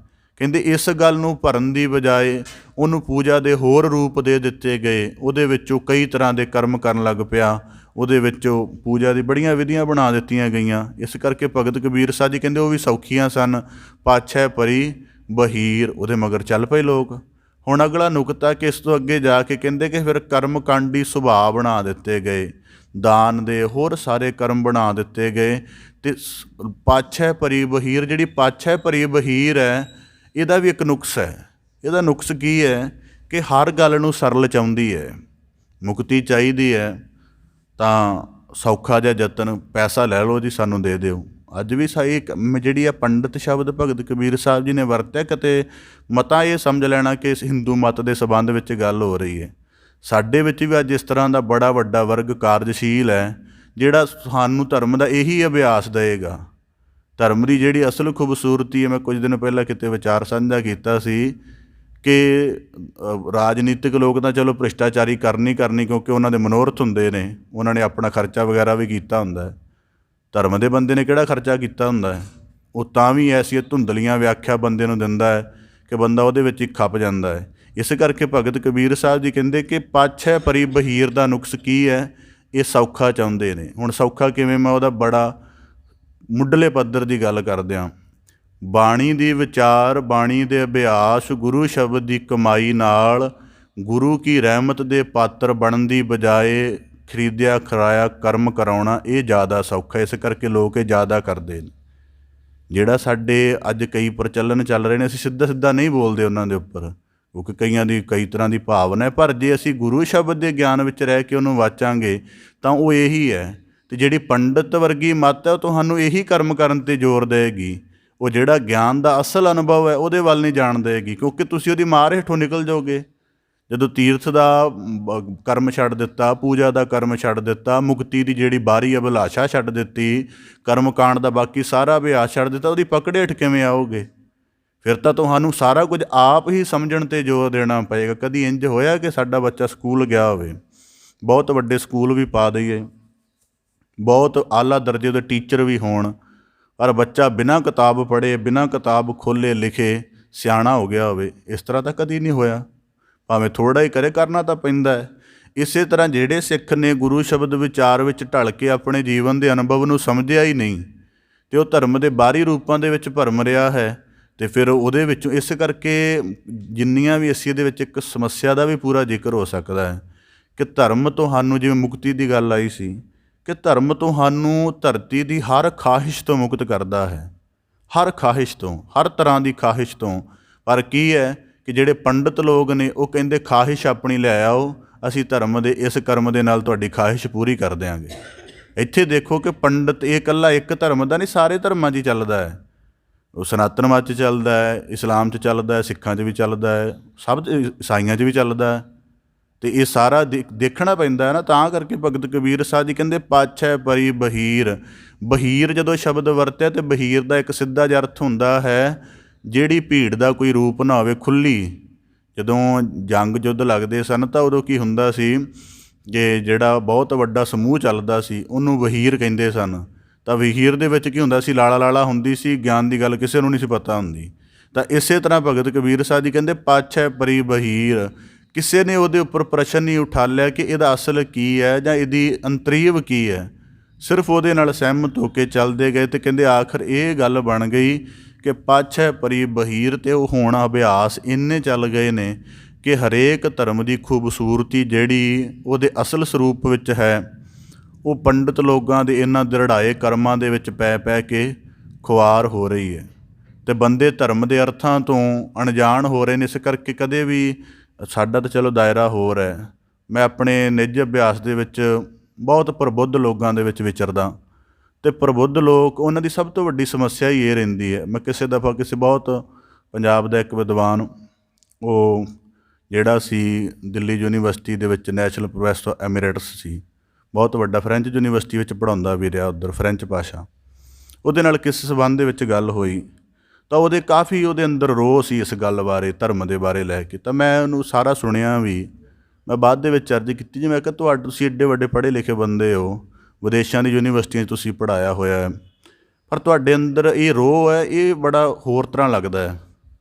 ਉਹ ਕਹਿੰਦਾ ਕਿ ਦਰਅਸਲ ਅਸੀਂ ਹੁਣ ਧਰਮ ਦੀ ਖੂਬਸੂਰਤੀ ਨੂੰ, ਧਰਮ ਦੇ ਸ਼ੁੱਧਤਾ ਨੂੰ ਸਮਝਿਆ ਹੋਇਆ ਹੈ। ਜਦੋਂ ਇਸ ਸ਼ੁੱਧਤਾ ਨੂੰ ਆ ਥੋੜ੍ਹੇ ਘੱਟ ਜਾਣਕਾਰ ਲੋਕ ਧੁੰਦਲਾ ਕਰਦੇ ਨੇ, ਮੈਲਾ ਕਰਦੇ ਨੇ ਜਾਂ ਇਹਦੇ ਮਹੱਤਵ ਨੂੰ ਘਟਾਉਂਦੇ ਨੇ ਤਾਂ ਬੜਾ ਦੁੱਖ ਪੈਦਾ ਹੁੰਦਾ ਹੈ ਕਿ ਜਿਹੜੀ ਗੱਲ ਸੱਚ ਹੈ ਉਹਨੂੰ ਸੱਚ ਰਹਿਣ ਦਿਓ। ਜੇ ਤੁਹਾਡਾ ਆਪਣਾ ਅਰਥ ਹੈ ਕਿਸੇ ਹੋਰ ਪਾਸਿਓਂ ਪੂਰਾ ਕਰ ਲਓ। ਆਪਣੇ ਮਾਇਆ ਦੇ ਅਰਥ ਨੂੰ ਗਿਆਨ ਦੀ ਵਿਚਾਰ ਦੇ ਉੱਪਰ ਡੋਮੀਨੇਟ ਕਰਾ ਕੇ ਉਹਨੂੰ ਧੁੰਦਲਾ ਕਿਉਂ ਕਰ ਰਹੇ ਹੋ? ਤੁਸੀਂ ਉਹਨੂੰ, ਅਗਲੇ ਨੂੰ, ਸਰੋਤੇ ਨੂੰ ਸੱਚ ਦਾ ਗਿਆਨ ਦਿਓ। ਜੇ ਉਹਦੀ ਬੁੱਧੀ ਤੀਖਣ ਹੋਈ ਉਹ ਪਕੜ ਲਏਗੀ, ਨਹੀਂ ਤਾਂ ਨਾ ਸਹੀ। ਇਸੇ ਕਰਕੇ ਜਿਵੇਂ ਕੱਲ੍ਹ ਕਿਤੇ ਵਿਚਾਰ ਸੀ, ਅਸੀਂ ਹੋਰ ਕਈ ਚੀਜ਼ਾਂ 'ਚ ਪੈ ਗਏ ਹਾਂ। ਇਸੇ ਕਰਕੇ ਭਗਤ ਕਬੀਰ ਸਾਹਿਬ ਜੀ ਕਹਿੰਦੇ ਪਾਛੈ ਪਰੀ ਵਹੀਰ, ਉਹਨੂੰ ਸੌਖਾ ਚਾਹੀਦਾ। ਅੱਜ ਵੀ ਬੰਦੇ ਦੀ ਈਜੀ, ਇਹ ਇਕੱਲੀ ਧਰਮ 'ਚ ਨਹੀਂ। ਅੱਜ ਬੰਦਾ ਬਾਜ਼ਾਰ 'ਚ ਜਾਣ ਤੋਂ ਕਤਰਾਉਂਦਾ ਹੈ, ਉਹ ਆਪਣੇ ਮੋਬਾਈਲ ਤੋਂ ਸਾਰਾ ਕੁਝ ਅਪਰੇਟ ਕਰ ਰਿਹਾ, ਵਸਤ ਘਰੇ ਆਵੇ, ਹਰੇਕ ਚੀਜ਼ ਘਰੇ ਆਵੇ। ਇਹ ਬੰਦੇ ਦੀ ਮਨੋ ਪ੍ਰਵਿਰਤੀ ਆਦਿ ਕਾਲ ਤੋਂ ਹੀ ਰਹੀ ਹੈ ਕਿ ਸਭ ਕੁਝ ਸੌਖਾ ਹੋ ਜਾਏ। ਜਿਹੜੇ ਅਸੀਂ ਪੈਟਰਨ ਅੱਜ ਵਰਤ ਰਹੇ ਜ਼ਿੰਦਗੀ ਦੇ, ਇਹ ਵੀ ਸਾਨੂੰ ਦੱਸਦੇ ਨੇ ਕਿ ਸਾਡੇ ਅੰਦਰ ਇਹ, ਤੁਸੀਂ ਇਕੱਲਾ ਧਰਮ ਨੂੰ ਥੋੜ੍ਹਾ ਦੋਸ਼ ਦੇ ਸਕਦੇ ਕਿ ਬੰਦਾ ਧਰਮ 'ਚ ਹੀ ਸੌਖਾ ਚਾਹੁੰਦਾ ਹੈ, ਉਹ ਸਾਰੇ ਪਾਸੇ ਸੌਖ ਚਾਹੁੰਦਾ ਹੈ। ਜਿਵੇਂ ਇੱਕ ਐਜੂਕੇਸ਼ਨ ਦਾ ਨਵਾਂ ਪੈਟਰਨ ਚੱਲ ਰਿਹਾ ਕਿ ਸਕੂਲ ਹੀ ਖਤਮ ਕੀਤੇ ਜਾ ਰਹੇ ਹਨ, ਯੂਨੀਵਰਸਿਟੀ ਖਤਮ ਕੀਤੀ ਜਾ ਰਹੀ ਹੈ। ਸਾਰਾ ਡਿਸਕੋਰਸ ਬੰਦੇ ਨੂੰ ਉਹਦੇ ਘਰ ਬੈਠੇ, ਘਰ ਵੀ ਤਾਂ ਕਿ ਬਿਸਤਰ 'ਚ ਬੈਠੇ ਨੂੰ ਦਿੱਤਾ ਜਾ ਰਿਹਾ ਹੈ। ਇੰਝ ਹੀ ਬੰਦੇ ਧਰਮ ਦੇ ਵਿੱਚ ਵੀ ਚੱਲਦੇ ਨੇ ਕਿ ਜੇ ਮੈਨੂੰ ਉੱਥੇ ਬੈਠੇ ਬਿਠਾਏ ਸਾਰਾ ਕੁਝ ਦੇ ਦਿਓ, ਮੈਨੂੰ ਕਰਨਾ ਕੁਝ ਨਾ ਪਵੇ। ਅਤੇ ਜਿਹੜੀ ਨਾ ਕਰਨ ਦੀ ਪ੍ਰਵਿਰਤੀ ਹੈ ਇਹੀ ਵਹੀਰ ਬਣਾਉਂਦੀ ਹੈ। ਇਸ ਕਰਕੇ ਕਿੱਡਾ ਵੱਡਾ ਹਾਲ ਹੈ। ਜੇ ਪੂਰੀ ਪਮਾਇਸ਼ ਕਰੀਏ ਤਾਂ 200-250 ਬੰਦਾ ਬੈਠ ਸਕਦਾ, ਬੈਠੇ 10-12 ਨੇ। ਇਹਦਾ ਮਤਲਬ ਕਿ ਸੌਖਾ ਧਰਮ ਚਾਹੁੰਦੇ ਨੇ। ਇਸੇ ਕਰਕੇ ਭਗਤ ਕਬੀਰ ਸਾਹਿਬ ਜੀ ਕਹਿੰਦੇ ਜਿਹੇ ਮਾਰਗ ਪੰਡਿਤ ਗਏ, ਉਹ ਆਪ ਵੀ ਗਏ। ਗਏ ਸ਼ਬਦ ਦਾ ਅਰਥ ਹੈ ਕਿ ਇਹ ਨਹੀਂ ਕਿ ਉਹਨਾਂ ਨੇ ਜੀ ਦੱਸਿਆ ਅਤੇ ਉਹ ਆਪ ਸਾਰੇ ਸਫਲ ਹੋ ਗਏ। ਉਹ ਆਪ ਵੀ ਇਸੇ ਤ੍ਰਿਸ਼ਨਾ ਦੇ, ਇਸੇ ਮਾਇਆ ਦੇ ਕਰਮ ਵਿੱਚ ਮਰਦੇ। ਗੁਰਬਾਣੀ 'ਚ ਵਾਕ ਆਉਂਦਾ ਸਤਿਗੁਰੂ ਸਾਹਿਬ ਜੀ ਦਾ, ਪੜ੍ਹ ਪੰਡਿਤ ਅਵਰਾ ਸਮਝਾਏ, ਘਰ ਜਲਤੇ ਕੀ ਖਬਰ ਨਾ ਪਾਏ। ਕਿ ਲੋਕਾਂ ਨੂੰ ਦੱਸ ਦਿੱਤਾ ਕਿ ਬਾਹਰ ਅੱਗ ਲੱਗਦੀ ਜੇ ਤ੍ਰਿਸ਼ਨਾ ਨਾਲ, ਵਾਸ਼ਨਾ ਦੇ ਨਾਲ। ਕਹਿੰਦੇ ਉਹਨਾਂ 'ਤੇ ਫਿਰ ਵੀ ਲੋਕਾਂ ਨੇ ਹੋ ਸਕਦਾ ਸੁਣ ਕੇ ਬੁਝਾ ਲਈ ਹੋਵੇ। ਕਹਿੰਦੇ ਆਪਣਾ ਆਪ ਤ੍ਰਿਸ਼ਨਾ 'ਚ ਜਲ ਗਿਆ ਕਿ ਸਾਰੀ ਜ਼ਿੰਦਗੀ ਕਥਨੀ ਕਰਦਾ ਰਿਹਾ। ਕਥਨੀ ਕਰੈ ਤੈ ਮਾਇਆ ਨਾਲ ਲੂਝੈ। ਗੁਰਬਾਣੀ 'ਚ ਇੱਕ ਵਾਕ ਹੁੰਦਾ, ਮੈਂ ਕਿਸੇ ਦਿਨ ਪੜ੍ਹਿਆ, ਬੜੀ ਹੈਰਾਨਗੀ ਹੋਈ। ਪੜ੍ਹਦਾ ਤਾਂ ਅਕਸਰ ਹੈ। ਇਹ ਵਾਕ ਤਾਂ ਕਹਿ ਰਿਹਾ ਕਿ ਕਈ ਵਾਰੀ ਉਹ ਵਾਕ ਜਾਗਦਾ ਅੰਦਰ, ਇਸ ਦਾ ਅਰਥ ਕੁਝ ਹੋਰ ਨਾ ਲੈ ਲੈਣਾ। ਤਾਂ ਉਹਦੇ ਵਿੱਚ ਆਉਂਦਾ ਹੈ ਕਿ ਗੁਰਬਾਣੀ ਵਿੱਚ ਪੰਡਿਤ ਭੁੱਲ ਭੁੱਲ ਮਾਇਆ ਵੇਖੈ ਦਿਖਾ ਕਿੰਨੇ ਕਿਹੋ ਆਣ ਚੜਾਇਆ। ਕਹਿੰਦੇ ਕਥਾ ਕਰਦਾ ਅਤੇ ਮਾਇਆ ਦੀ ਟੋਕਰੀ ਵੱਲ ਧਿਆਨ ਰੱਖਦਾ ਵੀ ਕਿੰਨੇ ਕਿੰਨੇ ਰੱਖ ਦਿੱਤੇ ਨੇ। ਸਾਰਿਆਂ ਦੀ ਸਮੱਸਿਆ ਗੁਰਬਾਣੀ 'ਚ। ਮੈਂ ਇੱਕ ਦਿਨ ਪੜ੍ਹ ਰਿਹਾ ਸਾਂ, ਪਾਠੀ ਜਗਤ ਦੀ ਸਮੱਸਿਆ ਵੀ ਗੁਰੂ ਸਾਹਿਬ ਨੇ ਬਾਣੀ 'ਚ ਦੱਸੀ। ਅੰਤਰ ਕਪਟ ਵਿਖਿਆ ਉਧਰ ਭਰਨ ਕੈ, ਤਾਈ ਪਾਠ ਪੜ੍ਹੇ ਗਾਵਾਰੀ। ਇਸ ਕਰਕੇ ਜਿਹੜਾ ਧਰਮ ਦਾ ਤੀਖਣ ਗਿਆਨ ਉਹ ਕਿਸੇ ਨੂੰ ਨਹੀਂ ਬਖਸ਼ਦਾ। ਬਖਸ਼ਣ ਦਾ ਮਤਲਬ ਉਹ ਕ੍ਰਸ਼ ਕਰਨਾ ਨਹੀਂ। ਬਖਸ਼ਣ ਦਾ ਮਤਲਬ ਕਿ ਹਰੇਕ ਬੰਦੇ ਨੂੰ ਸ਼ੁੱਧਤਾ ਵਿੱਚ ਲਿਆ ਕੇ ਉਹ ਪ੍ਰਵਾਨ ਕਰਦਾ ਹੈ। ਤਾਂ ਭਗਤ ਕਬੀਰ ਸਾਹਿਬ ਜੀ ਕਹਿੰਦੇ ਜਿਹੇ ਮਾਰਗ ਪੰਡਿਤ ਗਏ, ਜਿਸ ਮਾਰਗ 'ਤੇ ਪੰਡਿਤ ਲੋਕ ਚੱਲੇ, ਬੜੇ ਉਹਦੇ ਮਗਰ ਚੱਲੇ ਜਾ ਰਹੇ ਹਨ। ਇਸ ਕਰਕੇ ਬੁੱਧ ਮਾਤਰੇ ਨੇ ਇੱਕ ਬੜੀ ਕਮਾਲ ਦੀ ਗੱਲ ਕਹੀ ਹੈ। ਉਹ ਸੂਤਰ ਸਾਨੂੰ ਸਾਰਿਆਂ ਨੂੰ ਪੱਲੇ ਬੰਨ੍ਹ ਕੇ ਰੱਖਣਾ ਚਾਹੀਦਾ। ਉਹ ਕਹਿੰਦੇ ਹਨ ਕਿ ਧਰਮ ਇੱਕ ਇਹੋ ਜਿਹਾ, ਅਧਿਆਤਮ ਇੱਕ ਇਹੋ ਜਿਹਾ ਅਨੁਭਵ ਹੈ ਜਿਹਦੇ ਵਿੱਚ ਹਰੇਕ ਦਾ ਰਸਤਾ ਆਪੋ ਆਪਣਾ ਹੈ। ਇਸ ਕਰਕੇ ਕਿਸੇ ਦੂਜੇ ਦੇ ਬਣੇ ਬਣਾਏ ਰਸਤੇ 'ਤੇ ਚੱਲਣ ਦੀ ਕੋਸ਼ਿਸ਼ ਨਾ ਕਰੋ। ਹਾਂ, ਉਹਨੇ ਜਿਹੜਾ ਪਹਿਲਾਂ ਕੋਈ ਰਸਤਾ ਬਣਿਆ ਹੋਇਆ ਉਹਦੀ ਖੂਬਸੂਰਤੀ, ਉਹਦੀ ਸ਼ੁੱਧਤਾ, ਉਹਦੀ ਗਹਿਰਾਈ ਨੂੰ ਜ਼ਰੂਰ ਮਾਪੋ, ਉਹਦੀ ਸ਼ੁੱਧਤਾ ਨੂੰ ਸਭ ਤਰੀਕਿਆਂ ਦੇ ਨਾਲ ਮਾਪੋ, ਅਤੇ ਉਹ ਜਿੰਨੀ ਤੁਹਾਡੇ ਲਈ ਮਦਦਗਾਰ ਹੋ ਸਕਦੀ ਉਹਨੂੰ ਨਾਲ ਨਾਲ ਲਈ ਜਾਓ, ਪਰ ਆਪਣਾ ਰਸਤਾ ਆਪ ਅਖਤਿਆਰ ਕਰੋ। ਇਸ ਕਰਕੇ ਭਗਤ ਕਬੀਰ ਸਾਹਿਬ ਜੀ ਕਹਿੰਦੇ ਪਾਛੈ ਪਰੀ ਬਹੀਰ। ਦੁਨੀਆ ਦੇ ਵਿੱਚ ਜਿੰਨਾ ਕੁਝ ਨਵੇਕਲਾ ਪੈਦਾ ਹੋਇਆ ਇਹ ਉਹਨਾਂ ਬੰਦਿਆਂ ਨੇ ਹੀ ਪੈਦਾ ਕੀਤਾ ਜਿਨ੍ਹਾਂ ਨੇ ਲਕੀਰ ਤੋਂ ਹਟ ਕੇ ਕੰਮ ਕੀਤਾ, ਚਾਹੇ ਉਹ ਕਿਸੇ ਵੀ ਪੱਖ ਦੀ ਗੱਲ ਹੋਵੇ। ਤਾਂ ਭਗਤ ਕਬੀਰ ਸਾਹਿਬ ਜੀ ਕਹਿੰਦੇ ਪਾਛੈ ਪਰੀ ਬਹੀਰ। ਹੁਣ ਬੜਾ ਵੱਡਾ ਕਰਮ ਚੱਲ ਰਿਹਾ ਹੈ, ਤਾਂ ਅੱਗੇ ਆਖਦੇ ਨੇ ਇੱਕ ਅਵਕਟ ਘਾਟੀ ਰਾਮ ਕੀ ਤਿਹ ਚੜ੍ਹ ਰਹਿਓ ਕਬੀਰ। ਕਹਿੰਦੇ ਜਿਹੇ ਮਾਰਗ ਵਾਲਿਆਂ ਨੇ ਕਿਹਾ ਕਿ ਮੁਕਤੀ ਮਰਨ ਦੇ ਨਾਲ ਮਿਲੇਗੀ, ਕਹਿੰਦੇ ਜਿਹੜੀ ਅਵਕਟ ਘਾਟੀ ਹੈ ਉਹਦੇ ਵਿੱਚੋਂ ਸਮਝ ਆਇਆ ਕਿ ਅਵਕਟ ਘਾਟੀ ਦੇ ਵਿੱਚੋਂ ਸਮਝ ਆਇਆ ਕਿ ਅਸਲ ਮੁਕਤੀ ਆਪਣੇ ਆਪ ਨੂੰ ਖਾਲੀ ਕਰਨ ਦੇ ਨਾਲ ਮਿਲੇਗੀ। ਇਸ ਕਰਕੇ ਕਹਿੰਦੇ ਜਿਸ ਦਿਨ ਤੋਂ ਇਹ ਸਮਝ ਆਈ ਹੈ, ਆਪਣੇ ਆਪ ਨੂੰ ਖਾਲੀ ਕਰਨਾ ਸ਼ੁਰੂ ਕੀਤਾ, ਉਸ ਦਿਨ ਤੋਂ ਬੜੀ ਮੁਸ਼ਕਿਲ ਹੋ ਰਹੀ ਹੈ। ਖਾਲੀ ਕਰਨ ਦਾ ਮਤਲਬ ਕੀ? ਸਭ ਤੋਂ ਪਹਿਲਾਂ ਵਿਕਾਰਾਂ ਦੇ ਰਸਾਂ ਨਾਲ ਖਾਲੀ ਕਰਨਾ। ਕਹਿੰਦੇ ਸਾਰੀ ਜ਼ਿੰਦਗੀ ਵਿਕਾਰਾਂ ਵਿੱਚ ਰਿਹਾ, ਹੁਣ ਆਪਣੇ ਅਸਲ ਸਰੂਪ ਨੂੰ ਕਮਾਉਣ ਲਈ ਆਪਣੇ ਅੰਦਰ ਨੂੰ ਖਾਲੀ ਕਰਨਾ ਪੈਣਾ। ਕ੍ਰੋਧ, ਲੋਭ, ਹੰਕਾਰ ਛੱਡਣਾ ਪੈ ਰਿਹਾ। ਬੜੀ ਮੁਸ਼ਕਿਲ ਹੋ ਰਹੀ ਹੈ। ਮੈਨੂੰ ਕਿਸੇ ਦਫਾ ਆਪਣੇ ਇੱਕ ਬਜ਼ੁਰਗ ਨੇ ਕਥਾ ਤੋਂ ਪ੍ਰਭਾਵਿਤ ਹੋ ਕੇ ਆਪਣੇ ਅਨੁਭਵ ਸਾਂਝੇ ਕੀਤੇ। ਕਹਿੰਦੇ ਬਾਬਾ ਜੀ ਮੈਨੂੰ ਤਾਂ ਕਥਾ ਸੁਣ ਕੇ ਇੰਨਾ ਕੁ ਕਲੀਅਰ ਹੋ ਗਿਆ ਕਿ ਰੱਬ ਅਗਲਾ ਜਨਮ ਜ਼ਰੂਰ ਦੇ ਦੇ। ਮੈਂ ਕਿਹਾ ਜੀ ਕਿਉਂ? ਕਹਿੰਦਾ ਇਸ ਜਨਮ 'ਚ ਤਾਂ ਗੱਲ ਬਣਨ ਵਾਲੀ ਨਹੀਂ ਮੇਰੀ। ਕਹਿੰਦਾ ਬੜਾ ਹਿਰਦਾ ਪ੍ਰਭਾਵਿਤ ਹੈ ਵਿਕਾਰਾਂ ਤੋਂ।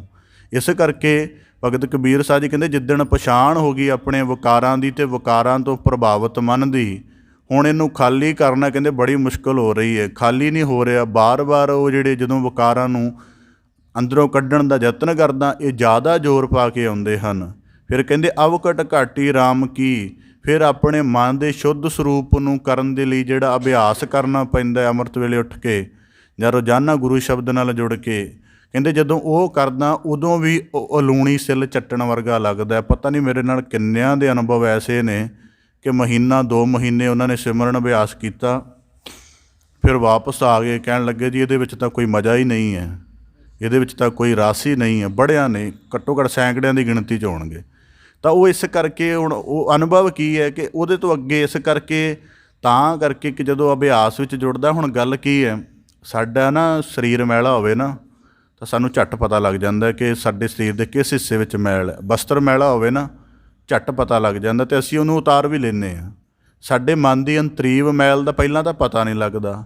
ਜੇ ਪਤਾ ਲੱਗ ਜੇ ਤਾਂ ਉਹਨੂੰ ਉਤਾਰਨ ਦੇ ਲਈ ਜਿਹੜਾ ਯਤਨ ਕਰਨਾ ਪੈਂਦਾ ਹੈ। ਇਸ ਕਰਕੇ ਫਿਰ ਉਹ ਜਿਹੜਾ ਮਨ ਦਾ ਪੂਰਬਲਾ ਬਣਿਆ ਹੁੰਦਾ ਭਾਵ ਹੈ ਉਹ ਆਪਣਾ ਜ਼ੋਰ ਪਾਉਂਦਾ ਅਤੇ ਬੰਦੇ ਸਾਧਨਾ ਛੱਡ ਬੈਠਦੇ ਹਨ। ਤਾਂ ਭਗਤ ਕਬੀਰ ਸਾਹਿਬ ਜੀ ਕਹਿੰਦੇ ਅਵਕਟ ਘਾਟੀ ਕਿ ਰੋਜ਼ਾਨਾ ਹੁਣ ਸਿਮਰਨ ਅਭਿਆਸ ਵਿੱਚ ਅਲੂਣੀ ਸਿੱਲ ਚੱਟਦਾ ਹਾਂ, ਰਸ ਕੋਈ ਨਹੀਂ ਆ ਰਿਹਾ ਪਰ ਉਹਦੀ ਸਾਧਨਾ ਕਰ ਰਿਹਾ ਹਾਂ, ਅਤੇ ਇਹ ਰਸ ਨਾ ਆਉਣਾ ਹੀ ਅੱਗੇ ਜਾ ਕੇ ਰਸ ਆਉਣਾ ਬਣੇਗਾ। ਇਸ ਕਰਕੇ ਭਗਤ ਕਬੀਰ ਸਾਹਿਬ ਜੀ ਕਹਿੰਦੇ ਅਵਕਟ ਘਾਟੀ ਰਾਮ ਕੀ। ਮੈਂ ਐਸੇ ਵੀ ਬੰਦੇ ਦੇਖੇ ਹਨ 30 ਤੋਂ ਲੈ ਕੇ 50 ਸਾਲ ਤੱਕ ਰੋਜ਼ਾਨਾ ਗੁਰਦੁਆਰੇ ਜਾਂਦੇ ਰਹੇ, ਸੇਵਾ ਸਿਮਰਨ ਸਾਰਾ ਕੁਝ ਕਰਦੇ ਰਹੇ, ਆਖਰ ਦੁਖੀ ਹੋ ਕੇ ਕਹਿਤਾ ਕਹਿੰਦੇ ਕੁਝ ਨਹੀਂ ਮਿਲਿਆ।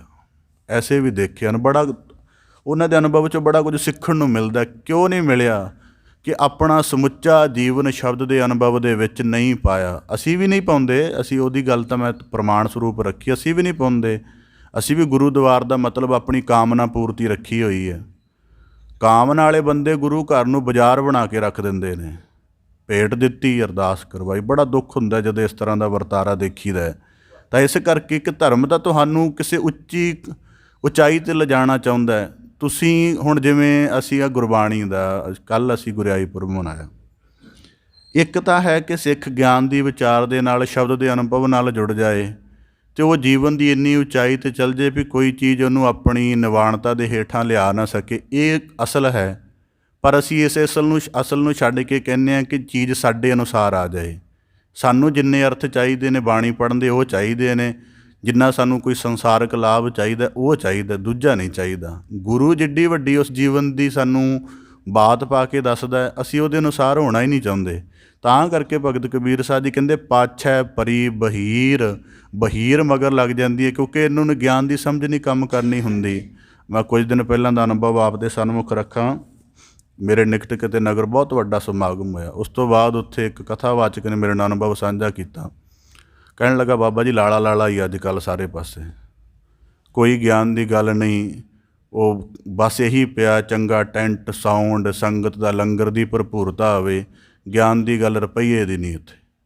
ਇਸ ਕਰਕੇ ਬਹੀਰ ਜਿਹੜੀ ਕਦੇ ਵੀ ਮੈਨੂੰ ਨਾ ਨਨਕਾਣਾ ਸਾਹਿਬ ਦਾ ਕਿਸੇ ਨੇ ਅਨੁਭਵ ਦੱਸਿਆ, ਕਹਿੰਦੇ ਕਿ ਮੈਂ ਨਨਕਾਣਾ ਸਾਹਿਬ ਕਥਾ ਕਰਨ ਗਿਆ, ਕਿਸੇ ਬੰਦੇ ਨੇ ਦੱਸਿਆ ਮੈਨੂੰ, ਉਹ ਕਹਿਣ ਲੱਗਾ ਜੀ ਉੱਥੇ ਉਹ ਦਰਬਾਰ ਛੋਟਾ ਹੈ, ਬਹੁਤ ਵੱਡਾ ਨਹੀਂ ਹੈ, ਮਤਲਬ ਬਹੁਤ ਥੋੜ੍ਹਾ ਜਿਹਾ, ਮਤਲਬ 20-25 ਬੰਦੇ ਮਸਾਂ ਬੈਠ ਸਕਦੇ ਨੇ।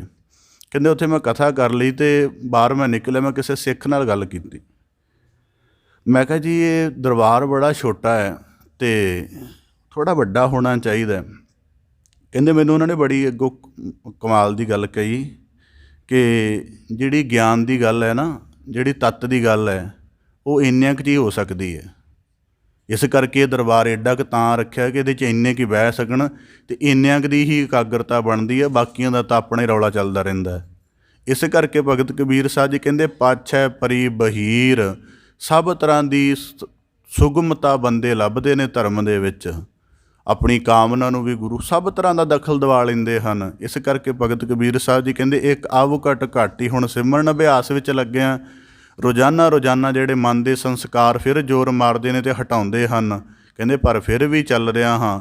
ਉਸ ਤੋਂ ਅੱਗੇ ਆਖਦੇ ਨੇ, ਇੱਕ ਅਵ ਘਟ ਘਾਟੀ ਰਾਮ ਕੀ, ਕਿ ਰੋਜ਼ ਰੋਜ਼ ਆਪਣੇ ਆਪ ਨੂੰ ਡਰ ਤੋਂ ਮੁਕਤ ਕਰਕੇ, ਕਹਿੰਦੇ ਅਵ ਘਟ ਘਾਟੀ ਦਾ ਭਾਵ ਜੀਵਨ ਸਿਮਟਦਾ ਜਾ ਰਿਹਾ ਹੈ, ਪਰ ਉਸ ਸਿਮਟਦੇ ਹੋਏ ਜੀਵਨ ਨੂੰ ਕਿਸੇ ਵੱਡੇ ਅਰਥ ਵਿੱਚ ਲਗਾਏ। ਕਵ ਘਟ ਘਾਟੀ ਦਾ ਅਰਥ ਜਿਹੜਾ ਹੈ ਉਹ ਇਹ ਵੀ ਹੈ ਕਿ ਆਪਣੇ ਸਮੁੱਚੇ ਜੀਵਨ ਨੂੰ ਗਿਆਨ ਦੇ ਅਨੁਭਵ ਵਿੱਚ ਢਾਲ ਕੇ ਨਿੱਤਾ ਪ੍ਰਤੀ ਸਮਝਣ ਦਾ ਯਤਨ ਕਰ ਰਿਹਾ ਹਾਂ। ਜਿਵੇਂ ਅਸੀਂ ਪਹਾੜੇ ਦੀ ਗੱਲ ਕਰਦੇ ਹਾਂ ਤਾਂ ਅਸੀਂ ਪਹਾੜੇ ਦੇ ਵਿੱਚ ਢਲਦੇ ਨਹੀਂ, ਢਾਲ ਲੈਂਦੇ ਆਪਣੇ ਅਨੁਸਾਰ।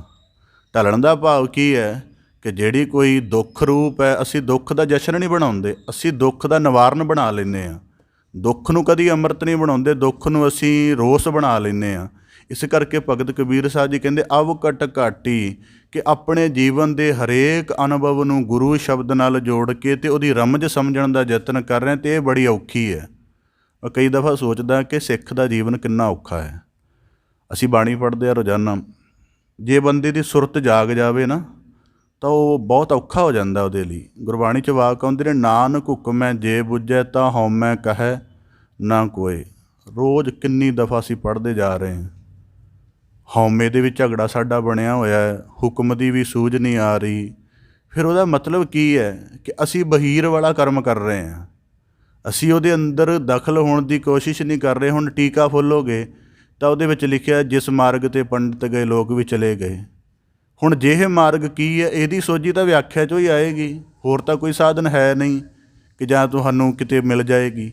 ਇਸੇ ਕਰਕੇ ਭਗਤ ਕਬੀਰ ਸਾਹਿਬ ਜੀ ਕਹਿੰਦੇ, ਪਾਛੈ ਪਰੀ ਬਹੀਰ ਕਵ ਘਟ ਘਾਟੀ, ਜਿਹਦੇ ਵਿੱਚ ਕੋਈ ਰਸ ਨਹੀਂ, ਬੜੀ ਨਿਰਸ ਹੁੰਦੀ ਹੈ, ਫਿਰ ਉਹ ਦੁਖੀ ਵੀ ਬੜਾ ਕਰਦੀ ਹੈ।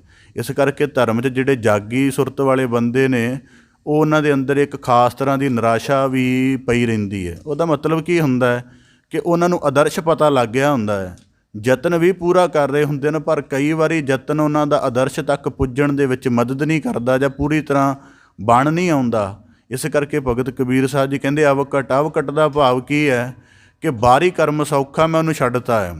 ਮੁਕਤੀ ਦਾ ਜਿਹੜਾ ਆਮ ਅਰਥ ਹੈ ਉਹ ਵੀ ਛੱਡ ਦਿੱਤਾ ਹੈ। ਉਸ ਤੋਂ ਬਾਅਦ ਜਿਹੜਾ ਤੀਰਥ ਦਾ ਬਾਹਰੀ ਭ੍ਰਮਣ ਹੈ ਉਹ ਵੀ ਛੱਡ ਦਿੱਤਾ। ਆਪਣੇ ਅੰਤਰੀਵ ਤੀਰਥ ਲੱਭ ਰਿਹਾ ਤਾਂ ਉਹਨੂੰ ਪੈਦਾ ਕਰ ਰਿਹਾ। ਬਾਹਰੀ ਜਲ ਵੀ ਸੌਖਾ ਹੈ, ਉਤਰਨਾ ਵੀ ਸੌਖਾ ਹੈ, ਆਪਣੇ ਅੰਤਰੀਵ ਤੀਰਥ ਪੈਦਾ ਕਰ ਰਿਹਾ ਹਾਂ। ਬਾਹਰੀ ਪੂਜਾ ਦੀ ਥਾਲੀ ਪਕੜ ਕੇ ਘਮਾਉਣੀ ਬੜੀ ਸੌਖੀ ਹੈ। ਕਹਿੰਦੇ ਆਪਣੀ ਹਿਰਦੇ ਵਿੱਚ ਸਬਰ, ਸ਼ੁਕਰਾਨਾ, ਸੰਤੋਖ, ਪਰਮੇਸ਼ਰ ਦੇ ਗੁਣਾਂ ਦਾ ਅਭਿਆਸ ਬਣ ਕੇ ਆਪਣੀ ਰਸਨਾ ਨੂੰ, ਆਪਣੇ ਹਿਰਦੇ ਨੂੰ, ਆਪਣੇ ਅਹਿਸਾਸਾਂ ਨੂੰ ਪੂਜਾ ਵਿੱਚ ਲਾਇਆ, ਇਹ ਜ਼ਿਆਦਾ ਔਖਾ ਹੈ। ਇਸ ਕਰਕੇ ਕਹਿੰਦੇ ਕਿ ਕੱਲ ਜਗਤ ਦੀ ਮੋਹ 'ਤੇ ਛੁੱਟਣਾ, ਇਹ ਸਾਰਾ ਕੁਝ ਔਖਾ ਹੈ। ਪਰ ਕਹਿੰਦੇ ਤੇਹ ਚੜ੍ਹ ਰਹਿਓ ਕਬੀਰ, ਪਰ ਇੰਨਾ ਕੁਝ ਹੋਣ ਦੇ ਬਾਵਜੂਦ ਵੀ ਮੈਂ ਲਗਾਤਾਰ ਚੱਲ ਰਿਹਾ ਹਾਂ, ਅਤੇ ਇਹੀ ਚੱਲਣਾ ਜਿਹੜਾ ਮੈਨੂੰ ਨਿਰਾਲਾ ਬਣਾਉਂਦਾ ਹੈ। ਇਸ ਕਰਕੇ ਗੁਰਬਾਣੀ 'ਚ ਸਭ ਭਗਤ ਸਾਹਿਬਾਨਾਂ ਦੇ ਬੜੇ ਐਸੇ ਅਨੁਭਵ ਆਉਂਦੇ ਹਨ ਕਿ ਜੇ ਮਾਰਗ ਪੰਡਿਤ ਗਏ ਪਾਛੈ ਪਰੀ ਬਹੀਰ। ਇਸ ਕਰਕੇ ਆਰੰਭ ਵਿੱਚ ਅਰਜ਼ ਕੀਤੀ ਸੀ ਕਿ ਜਿਹੜਾ ਧਰਮ ਦਾ ਪ੍ਰਚਲਿਤ ਅਭਿਆਸ ਹੈ, ਜੇ ਤੁਹਾਨੂੰ ਇਹਦੇ ਹੰਡਾਉਂਦਿਆਂ ਕੋਈ ਖਾਸ ਤਰ੍ਹਾਂ ਦਾ ਪ੍ਰਸ਼ਨ ਨਹੀਂ ਪੈਦਾ ਹੁੰਦਾ ਤਾਂ ਸਮਝ ਲਓ ਅਸੀਂ ਵਹੀਰ ਦਾ ਹੀ ਪਾਰਟ ਹਾਂ। ਜੇ ਧਰਮ ਦੇ ਪ੍ਰਚਲਿਤ ਅਭਿਆਸ ਨੂੰ ਜਿਉਂ ਕੇ ਜਿਹੜਾ ਹੈ ਮਨੁੱਖ ਨੂੰ ਕੁਝ ਜਗਿਆਸਾ ਜਾਗਦੀ ਹੈ ਅਤੇ ਉਹ ਧਰਮ ਦਾ ਅਸਲ ਸਰੂਪ ਸਮਝਣ ਦਾ ਯਤਨ ਕਰਦਾ ਹੈ, ਤਾਂ ਉਹ ਫਿਰ ਕੁਝ ਠੀਕ ਰੂਪ ਦੇ ਵਿੱਚ ਉਹਦੀ ਸਾਧਨਾ ਹੀ ਵੱਖਰੀ ਹੋ ਜਾਂਦੀ ਹੈ। ਉਹ ਇਸ ਕਰਕੇ ਗੁਰਬਾਣੀ 'ਚ ਭਗਤ ਰਾਮਾਨੰਦ ਜੀ ਦਾ ਅਨੁਭਵ ਆਉਂਦਾ ਨਾ, ਕਤ ਜਾਈਐ ਰੇ ਕਰ ਲਾਗੋ ਰੰਗ, ਮੇਰਾ ਚਿੱਤ ਨਾ ਚਲੈ ਮਨ ਭਇਓ ਭੰਗ, ਕਿ ਹੁਣ ਉਹ ਕੋਈ ਭਟਕਣ ਹੀ ਨਹੀਂ ਰਹਿ ਗਈ। ਇਸ ਕਰਕੇ ਅੱਜ ਦੇਖੋ ਬੰਦੇ ਭਟਕਦੇ ਫਿਰਦੇ ਨੇ ਧਰਮ ਵਿੱਚ ਪੈ ਕੇ। ਮੈਂ ਕਿਸੇ ਦਫਾ ਅਸੀਂ ਕਿਸੇ ਬਹੁਤ ਵੱਡੇ ਬੰਦਗੀ ਵਾਲੇ ਬੰਦੇ ਨਾਲ ਗੱਲ ਕੀਤੀ, ਉਹ ਕਹਿੰਦਾ ਧਰਮ ਇੱਕ ਇਹੋ ਜਿਹੀ ਚੀਜ਼ ਜਿਹੜਾ 1 ਮਿੰਟ ਦੇ ਵਿੱਚ ਬੰਦੇ ਨੂੰ ਦੁਨੀਆ ਦਾ ਸਭ ਤੋਂ ਵੱਡਾ ਸੁਖੀ ਬਣਾ ਸਕਦਾ, ਪਰ ਕਹਿੰਦੇ ਇਹੀ 1 ਮਿੰਟ ਸਮਝ ਨਹੀਂ ਆਉਂਦਾ। ਧਰਮ ਦੇ ਵਿੱਚ ਪੈ ਕੇ ਵੀ ਬੰਦੇ ਦੁਖੀ ਰਹਿੰਦੇ ਨੇ, ਇਸ ਕਰਕੇ ਕਿਉਂਕਿ ਉਹਨੂੰ ਪੂਰਾ ਸਮਝਣ ਦਾ ਯਤਨ ਨਹੀਂ ਕਰਦੇ। ਅਵਕਟ ਘਾਟੀ ਦੇ ਵਿਚਲਾ ਇੱਕ ਨੁਕਤਾ ਹੈ ਵੀ ਜਿਹੜੇ ਧਰਮ ਦੇ 10 ਗੁਣ ਨੇ, ਜਦੋਂ ਇਹਨਾਂ ਨੂੰ ਕਮਾਓਗੇ ਖੁਦ ਵੀ ਬੜਾ ਮੁਸ਼ਕਿਲ ਵਿੱਚ ਹੋਣਾ ਪਏਗਾ। ਇਸ ਕਰਕੇ ਭਗਤ ਕਬੀਰ ਸਾਹਿਬ ਜੀ ਕਹਿੰਦੇ, ਤੇਹ ਚੜ੍ਹ ਰਹੇ ਹੋ ਕਬੀਰ, ਤਾਂ ਵੀ ਸਿਮਨ ਰੂਪ ਗਿਆਨ ਦੀ ਵਿਚਾਰ ਰੂਪ ਪਰਮੇਸ਼ਰ ਦੇ ਹੁਕਮ ਰੂਪ ਚੱਲ ਕੇ ਆਪਣੇ ਜੀਵਨ ਦੇ ਸਾਰੇ ਠੀਕ ਅਰਥਾਂ ਨੂੰ ਸਮਝ ਕੇ ਜਿਹੜਾ ਧਰਮ ਦਾ ਇੱਕ ਨਿਰਾਲਾ ਅਭਿਆਸ ਹੈ ਉਹਦੇ ਵਿੱਚ ਚੱਲ ਰਹੇ ਹਾਂ ਅਤੇ ਰੱਬੀ ਕਿਰਪਾ ਨੂੰ ਮਾਨਣ ਦੇ ਪਾਤਰ ਬਣਨ ਦਾ ਯਤਨ ਕਰੇ। ਇਸ ਪ੍ਰਕਾਰ ਭਗਤ ਕਬੀਰ ਸਾਹਿਬ ਜੀ ਸਾਨੂੰ ਬਖਸ਼ਿਸ਼ ਕਰਦੇ ਹਨ, ਕਿਰਪਾ ਕਰਨ ਸਾਨੂੰ ਧਰਮ ਦੇ ਪ੍ਰਚਲਿਤ ਅਭਿਆਸ ਤੋਂ। ਕਿਉਂਕਿ ਕਈ ਵਾਰੀ ਦੇਖੋ ਬਾਣੀ 'ਚ ਆਉਂਦਾ ਹੈ, ਪ੍ਰਭ ਕਹਿ ਸਿਮਰਨ ਤੀਰਥ ਇਸਨਾਨੀ, ਤਾਂ ਵੀ ਬੰਦੇ ਦੀ ਨਹਾਉਣ ਦੀ ਕਾਮਨਾ ਬਣੀ ਰਹਿੰਦੀ ਹੈ। 68 ਤੀਰਥ ਸਗਲ ਪੁੰਨ ਜੀ ਦਇਆ ਪ੍ਰਵਾਨ, ਦਇਆ 'ਤੇ ਧਿਆਨ ਨਹੀਂ ਦਿੱਤਾ, ਇਸ਼ਨਾਨ 'ਤੇ ਪੂਰਾ ਧਿਆਨ ਦਿੱਤਾ ਹੋਇਆ। ਇਸ ਕਰਕੇ ਜੋ ਵੀ ਹੈ ਉਹਨੂੰ ਠੀਕ ਰੂਪ ਦੇ ਵਿੱਚ ਸਮਝ ਵਿਚਾਰ ਕੇ ਅਸੀਂ ਧਰਮ ਦੇ ਠੀਕ ਅਭਿਆਸੀ ਬਣ ਸਕਦੇ ਹਾਂ। ਸਤਿਗੁਰੂ ਕਿਰਪਾ ਕਰਨ ਸ਼ਬਦ ਦਾ ਭਾਵ ਸਾਡੇ ਸਾਰਿਆਂ ਦੇ ਹਿਰਦੇ ਅੰਦਰ ਵਸ ਜਾਏ ਜੀ। ਸਾਰਿਆਂ ਦਾ ਇੱਥੇ ਆਇਆ ਸਫਲ ਹੋਵੇ। ਪਾਵਨ ਸ਼ਬਦ ਵਿਚਾਰ ਦੀ ਆਪ ਜੀ ਦੇ ਨਾਲ ਸਾਂਝ ਪਾਉਂਦਿਆਂ ਹੋਈਆਂ ਬੇਅੰਤ ਭੁੱਲਾਂ ਦੀ ਖਿਮਾ ਜਾਚਨਾ ਜੀ। ਬੜੇ ਅਦਬ ਸਹਿਤ ਗੱਜ ਕੇ ਫਤਿਹ ਅਰਜ ਕਰੋ ਜੀ। ਵਾਹਿਗੁਰੂ ਜੀ ਕਾ ਖਾਲਸਾ, ਵਾਹਿਗੁਰੂ ਜੀ ਕੀ ਫਤਿਹ।